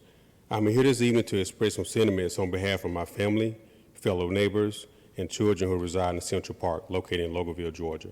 I didn't come to present any new data or drill down on data which was previously submitted to the Board and Planning Committee, along with a comprehensive letter. I am here to ask you all to look at the redistricting proposal from a different perspective. First, I ask that you operate with compassion and understanding that our children have feelings and have a fear of the unknown outcome of the looming redistricting proposal. Our children will one day become educators, administrators, policymakers, executives, doctors, engineers, and lawyers. In essence, they will one day be responsible for making decisions for all of us in this room. So ask yourself, are you really making decisions that's in the best interest of our students who entrust you all to serve them and do what's best for their educational well-being? The overcrowding in the district has been an issue for many years, and it was previously acknowledged by the board, in particular Chairwoman Dr. Simmons. This issue was not addressed earlier or managed properly, so please consider some of the solutions that we posed to the board in our community letter. This will be very imperative to coming up with a common solution that will benefit both sides. Lastly, I respectfully ask that you all make a redistricting decision that fosters trust, accountability, fairness, and has the least impact on our children. Moving our children to another cluster is not the solution and only adds to the overcrowding issue that has been looming for years. The issues would quickly replicate itself in the Archer District as well, and the Planning Committee would be right back to the drawing board again. Additionally, it appears that GCPS has not addressed the foundational issue and is looking for a quick fix to move 3 established communities. So therefore, I ask you tonight, please reconsider, look at the pros and cons, but also look at the situation from a compassionate standpoint. Ms. Stone, Mr. Gasper, and also Dr. Simmons had concerns. So please take this into account as you make a decision in December, because we'll count on you to make the best decision for our children, our community, and Gwinnett County. Thank you. Thank you all so much for your comments this evening. Now we will have remarks and comments from our board members.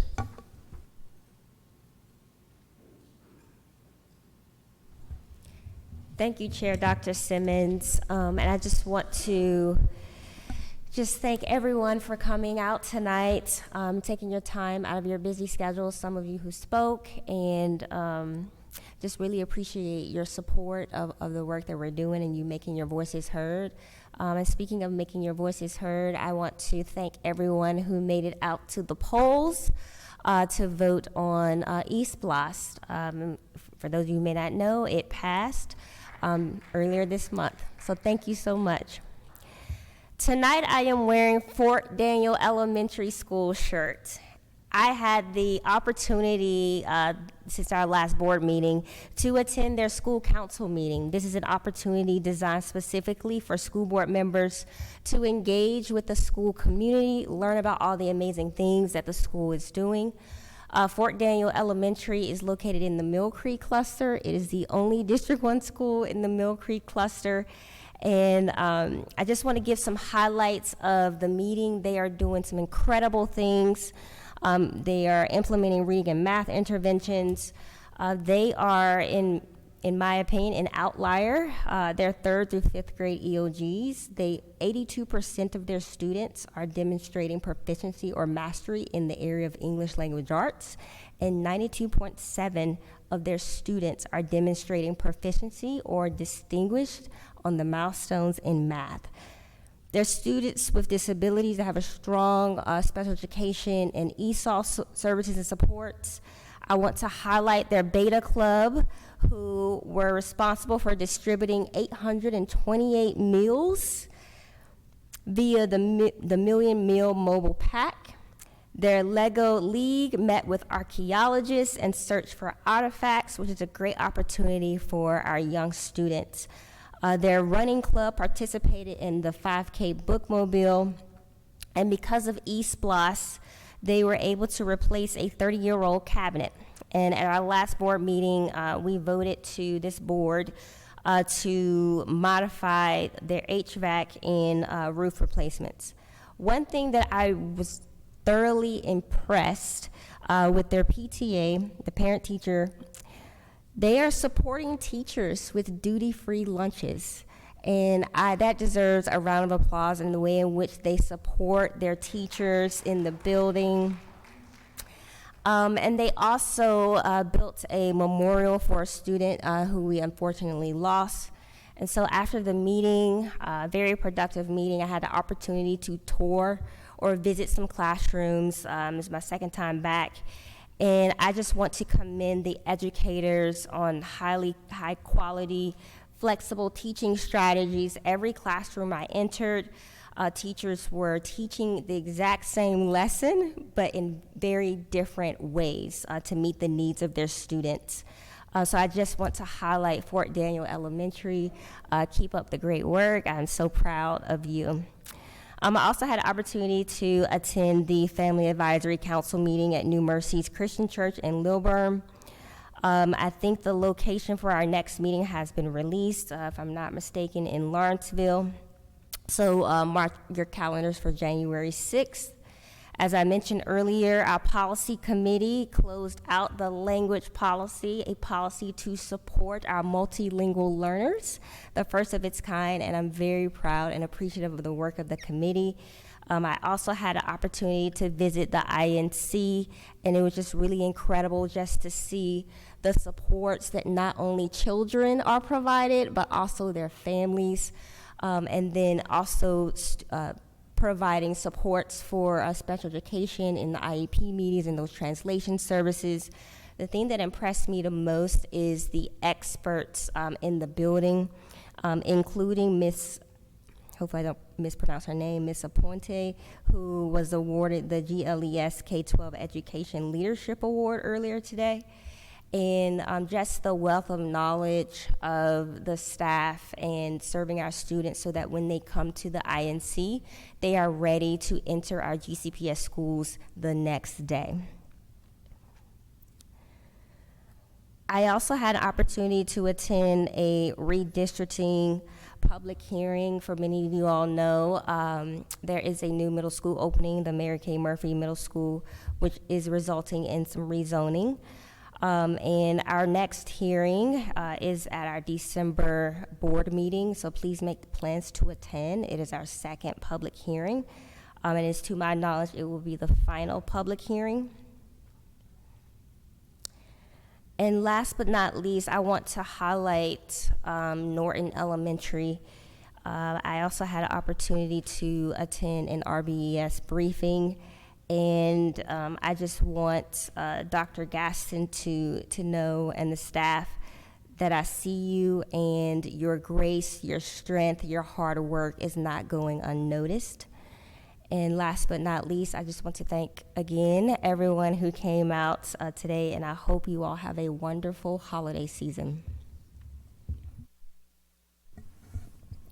Well, good evening. Thanks again for coming out this evening, and for those of you who had the opportunity to share, always appreciate hearing from you and your thoughts and comments and the various things that you're dealing with as individuals, families, students, parents.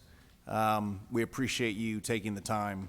I know our staff is usually taking a lot of notes during that time. I love seeing that a lot of you who have spoken have talked to some of our staff about the various concerns that you shared.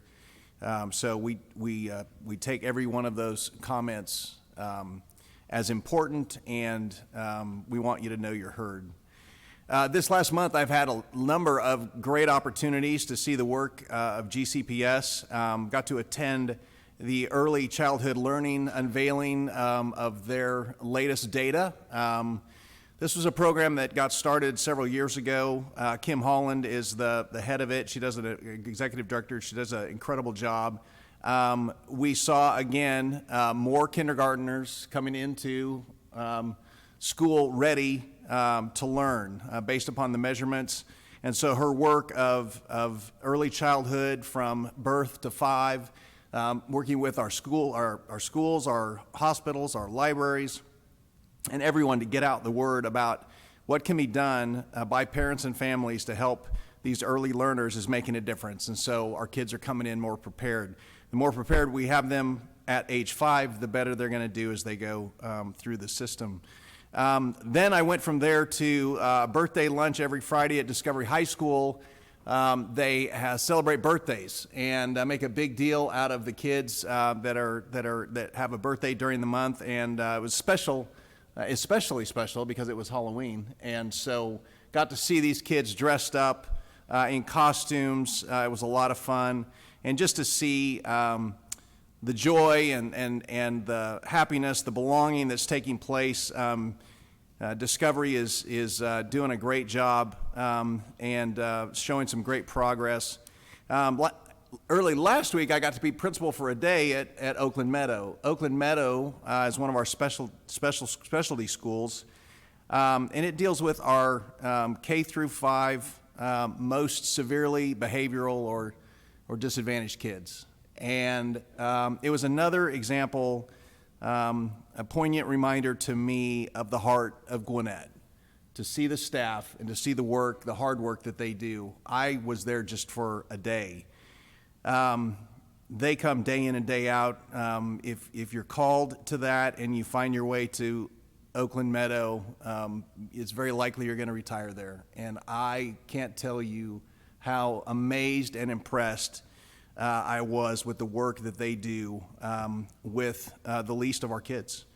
These kids need a tremendous amount of support, and the staff over at Oakland Meadow do an amazing job at that. And so it was just another reminder where Gwinnett goes above and beyond, and it's helpful to every one of the students. They actually impact by developing best practices and some other things that they do there. They actually impact close to 18,000 of our students overall as they send staff out to help in our schools where we have kids that need a little more help. The RBES report out, that was a day. Got to hear about the results of all 30 of the schools in my district. And what I saw was excellence in all of my schools, but I also saw areas and gaps. And it was really interesting to me to see just how complex education is. You can't just wave a wand and expect that everything is the same depending on the same situation.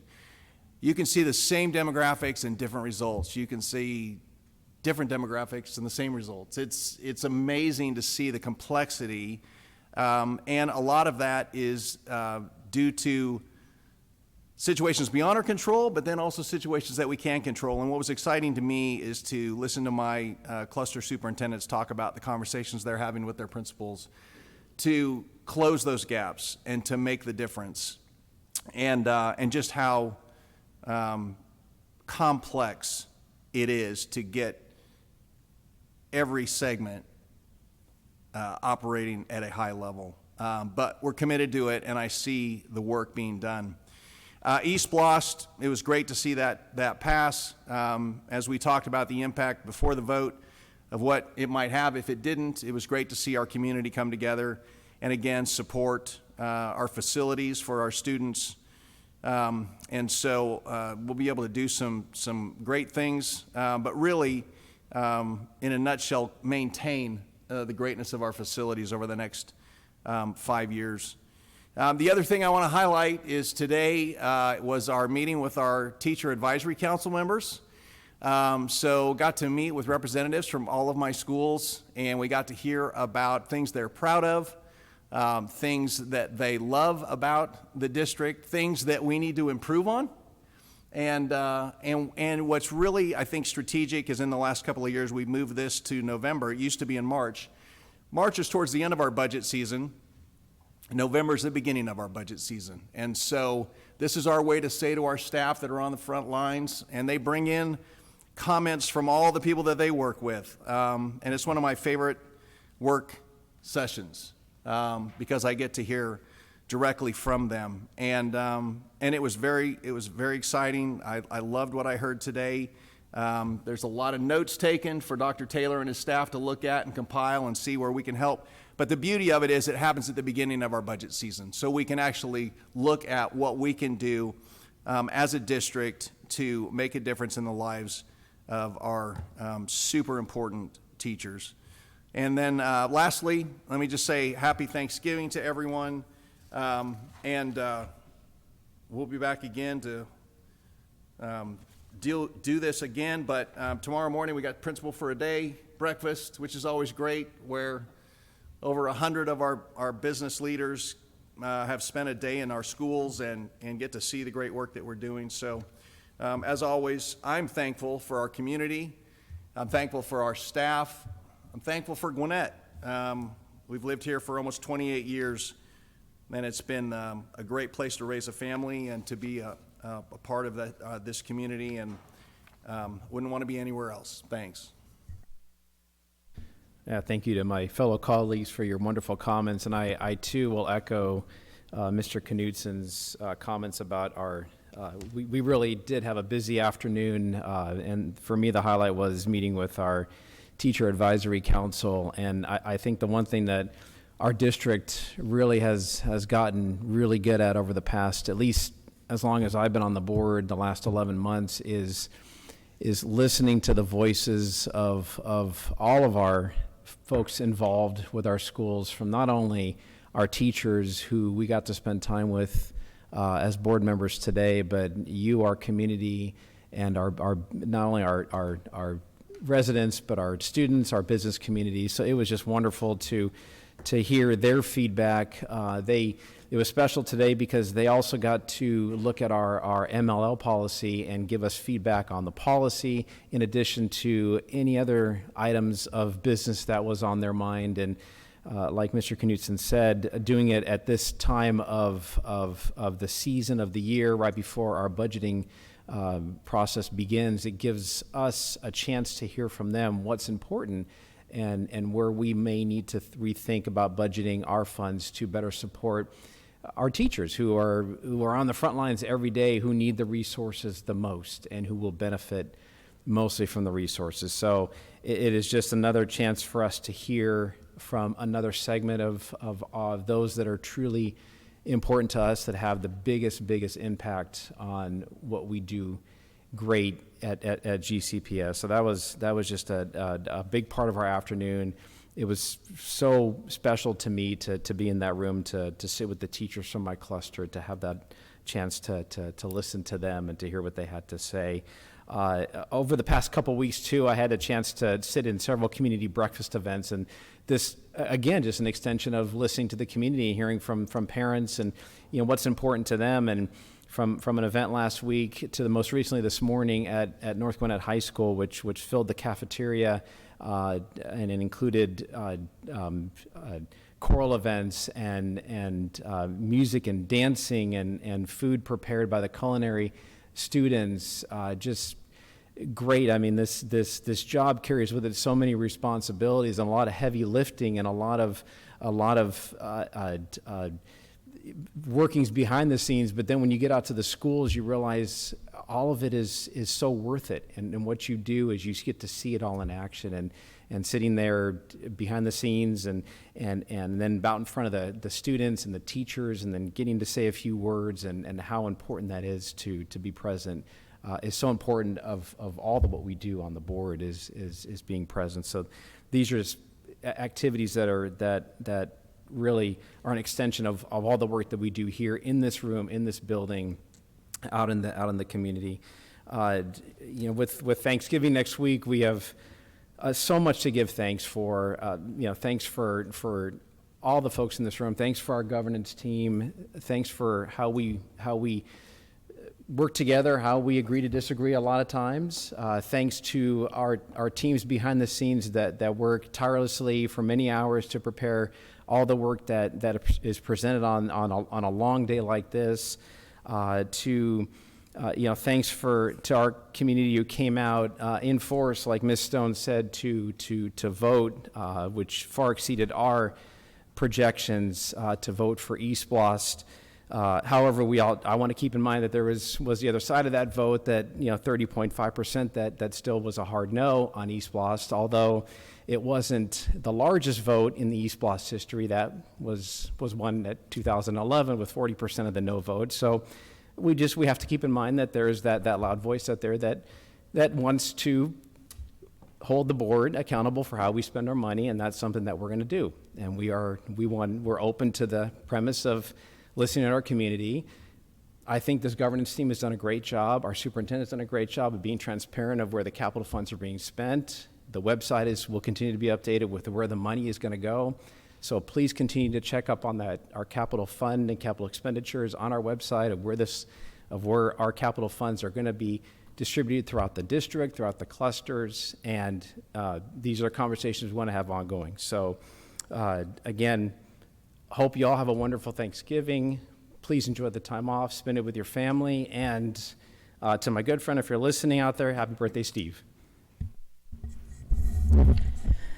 Tonight, as we honor Native American Heritage Month, I want to begin by naming the truth that we are gathered on a land shaped by indigenous people, the Creek, and by the history marked with displacement, broken treaties, and profound pain.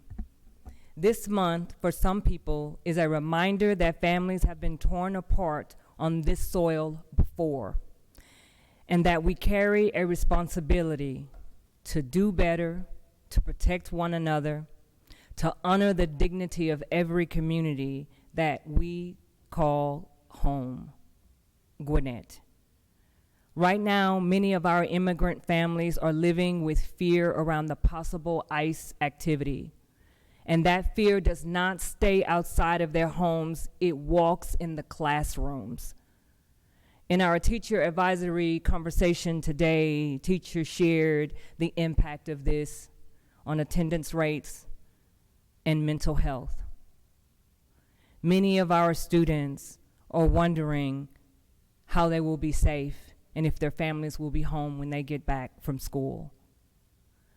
When families do not feel safe, belonging breaks. When belonging breaks, learning breaks. Anne Frank once wrote, "Families are torn apart. Men, women, and children are being carried away in droves." We feel the tension and the fear every day, and we don't know what tomorrow will bring. This was Anne Frank. And today, now her words ring in my heart, in my mind, and in my prayers for our families who continue to live in this fear, our immigrant community. This is what our children are experiencing in the classrooms. What happens in the federal government, what happens in our state legislative and decisions that are being made are impacting our children, our families, and our classrooms. Anti-Blackness also continues to harm Black families in Gwinnett and across this nation. Black women face higher risk of unemployment, higher risk in health care, and in safety. As Fannie Lou Hamer said, "Nobody's free until everybody's free." She spoke the truth about how this nation treats Black women and the truth about how the harm ripples across the whole community. Working families and rural communities are also breaking under the cost of health insurance. People are choosing between medicine and rent and food. Even those who are serving on this board, some of us, are facing extreme insurance premiums. When people can't afford to stay healthy, they cannot be stable. And the stability cracks and children's learning cracks when the children do not have what they need: food, insurance, and a safe space. Naming the pain of immigrant families does not diminish the pain of Black families. Honoring indigenous communities does not erase the needs of others. We are all in this district. We all have many stories, many struggles, and we have strengths. And our diversity is not a competition or Oppression Olympics. It is a shared responsibility for us to stand and hold one another. Even in our privilege, in our privileges around citizenship, documentation, race, income, language, safety, Privilege is not something for us to be ashamed of, but something for us to protect and to help others. Use your privilege, whatever that is, to help others in your community who are targeted by systemic injustice and structural oppression, anti-blackness, homophobia, racism, misogynoir. America is not great for everybody. It is great for some, but this is why we have to stand for one another. So to our immigrant community, you all have the right to remain silent if someone comes to your door. Know your rights. You all do not have to open the door without a warrant signed by a judge. Make sure that warrant is signed by a judge. You also have the right to ask for a lawyer. Make sure you have your documents saved and your emergency contacts in a safe place. Make sure there is a family plan. And if you witness enforcement activity, stay calm. And if you are a witness watching this happen, please record it. It is important for us that even though we may not be directly impacted, we are indirectly impacted. So we must learn what is happening to other people in other communities, and we must talk to one another. This interrupts the fear. And I'm really grateful for all of the organizations who are supporting the needs of our immigrant community. And I encourage you all to donate, to give, to volunteer, to support, to watch, to help support our immigrant community. I also encourage you all to stand for dignity and know that the power we have is the power of the people. And we have our November elections coming up in 2026. And this is the power we have to change what is happening today. Even if you cannot vote, you can still participate in the process. So this isn't about politics. This is about really standing for humanity and doing what's right. So we have to choose courage and not silence. We have to choose working together and belonging. We have to use our privilege to make a difference for other people. So before I close, I want to end with this hope that it's important for us to stand together, and that joy is resistance, joy is revolutionary, joy is recovery, joy is healing. So please stand by and for one another. Take care of yourselves and love humanity. Thank you.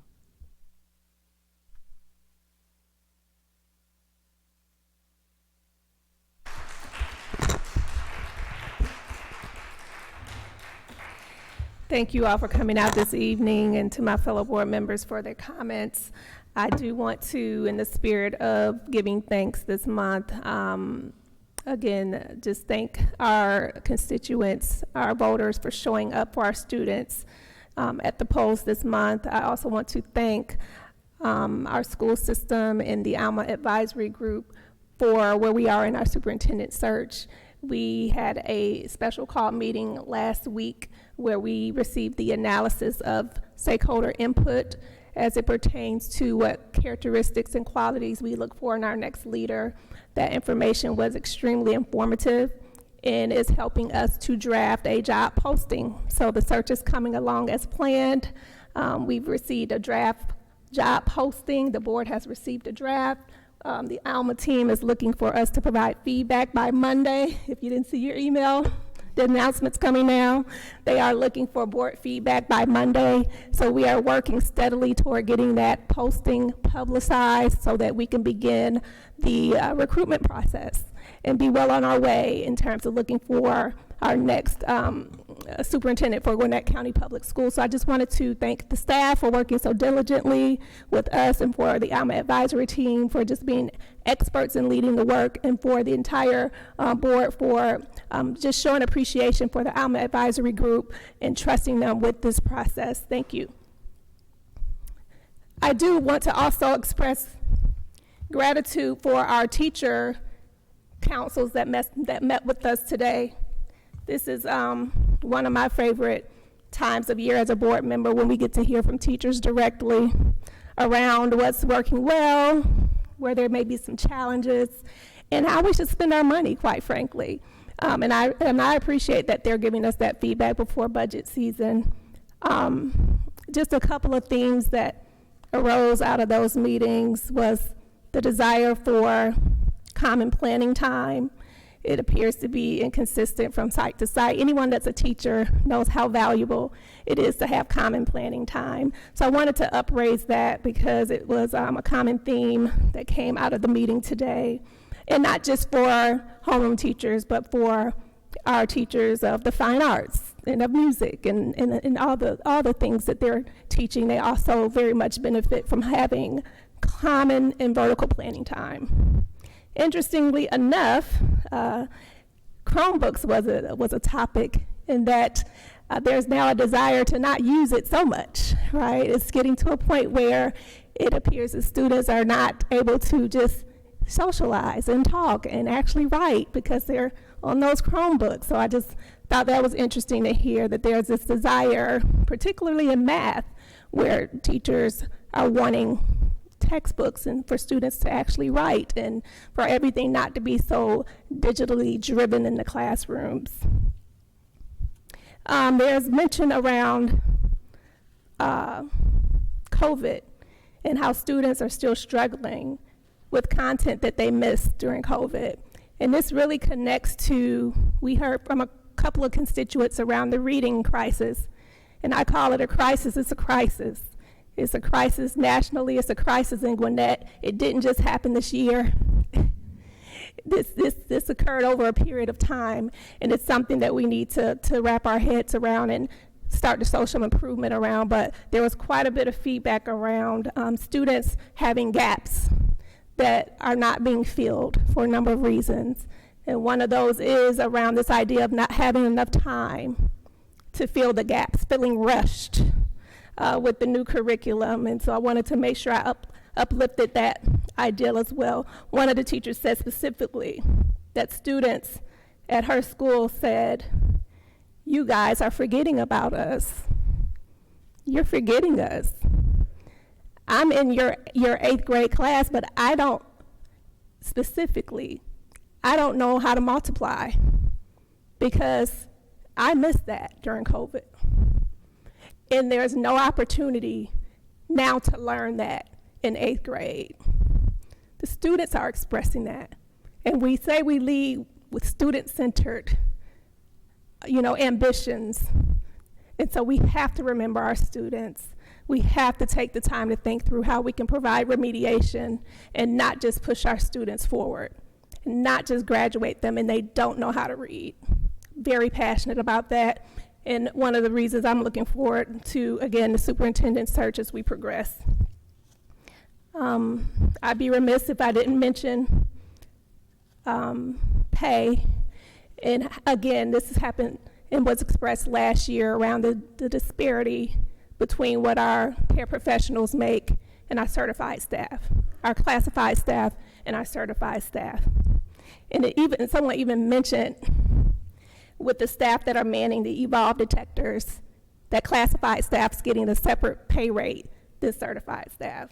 So just some things I really just challenge our district to think through how we can be equitable, how we can be fair, and how we can support those classified staff members that get paid less than certified staff, and how we can just be fair in the compensation. So I know we're going to be embarking on budget discussions as early as next month, and I'm really looking forward to bringing the feedback from our TAC into those discussions.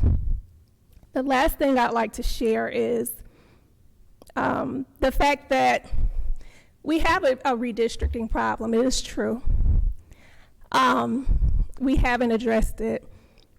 We have a problem with overcrowding. At the same time, we have a number of schools. Again, I'm leaning into this month of gratitude. I know doesn't feel good to have to think about redistricting, But the gratitude I have is for GCPS being a school system where people want to come, live, and have their students engage in learning. We've heard stories of a number of people coming from New York and other states to take advantage of our school system. We have neighboring systems that are currently closing down schools because they're losing students. We don't have that problem because of the strength of our school system. And so what I am hoping that we can do as a board and a governance team and as a staff is ensure that each and every one of our schools are deemed with the same adoration, commitment, and loyalty, so that if we have to do redistricting, there's not as much pushback, right? If you know that this school is just as great as the next, we want to reduce the disparities and the inequities. We have board members that are very passionate about that, and it does take a strong leader to lead the work. Again, why we're really, looking forward to our superintendent search, someone that is going to be bold and courageous in their attempts to address the disparities, address the gaps. These gaps didn't happen overnight, but certainly we can start to chip away at them so that we don't have this issue of, well, I don't want to go to this cluster because of X, Y, and Z. We want to minimize the disparities. So I'm thankful that we have a school system that is known for its excellence. I'm grateful to be able to serve in the seat and advocate on behalf of students and families. Even when you think about our special education students and the fact that they have to get bused from one school to the next, that's not ideal. But you know what I hear from special education parents as well? They come to Gwinnett intentionally because they know that we provide great services, not to say they're perfect, but compared to other school systems, I hear that we get it right most of the time. So we have room for growth, we have gaps to fill, but in the spirit of thankfulness, I also want to elevate this idea of there's a lot to be proud of with Gwinnett County Public Schools. And as we enter this break next week, I hope that you all have an opportunity to reflect on moments that bring you joy, that you're able to enjoy your family, and that you come back peaceful and well-rested. Thank you, Dr. Taylor. Yeah, so looking at the clock, you guys you've gotten into this groove now. We're rushing through, we're not rushing through because we're doing it fully and completely, but you're getting through the agenda really quickly. So I will be brief. Definitely want to always open with just sincere appreciation for those who stay, particularly for those who stay for the duration. For those of you who spoke, for those who wanted to speak, I always appreciate hearing the perspectives and getting that real ground level truth of what the real life experiences are for everyone that's involved in our school system. Always appreciate the staff. I know these are incredibly long days, but they are really committed to the work. Second thing I wanted to just uplift, you've all, and I appreciate it, you've given a lot of thank yous for the SPLOS to staff and to the community, and it's well deserved. There was staff members who were doing just unbelievable amount of hours in presentations and answering calls and answering emails. And although, of course, for the community members who, I think it was a real clear demonstration of not only the support of Gwinnett County schools, but public education in general, at a time where we need more proponents and advocates that speak out in the public space. So definitely appreciate you for that. But I really want to appreciate each one of you. That overwhelming majority of support, I think, can be translated to the community also communicating trust in you. And there were some moments where, we weren't sure exactly what sentiments might be, but for them to show up at that level and to vote in that way, I think that communicates a tremendous amount of support for you, which comes at a perfect time, particularly right in the middle of the superintendent search. That trust that's been built, I think, is going to be extended to the search process, and I think there's trust in that. I know I speak on behalf of every employee. we are fully behind the process. We're fully behind each of you. We want you to choose the individual who is going to be the best one suited to move the district forward, hands down.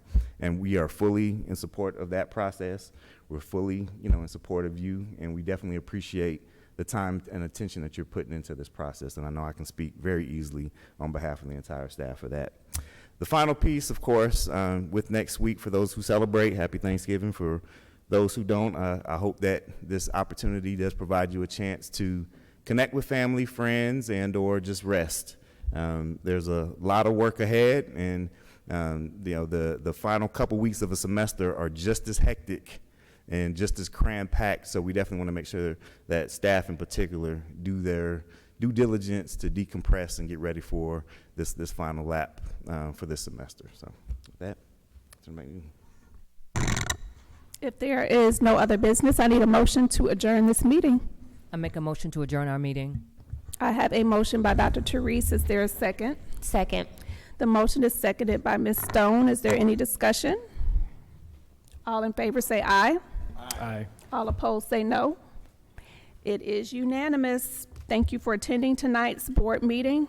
The board, Interim Superintendent Dr. Taylor, and I appreciate your attendance and interest in Gwinnett County Public Schools. As our public meeting has concluded, this facility will be closing in 20 minutes. Thank you for being with us tonight, and drive home safely. This meeting is now adjourned.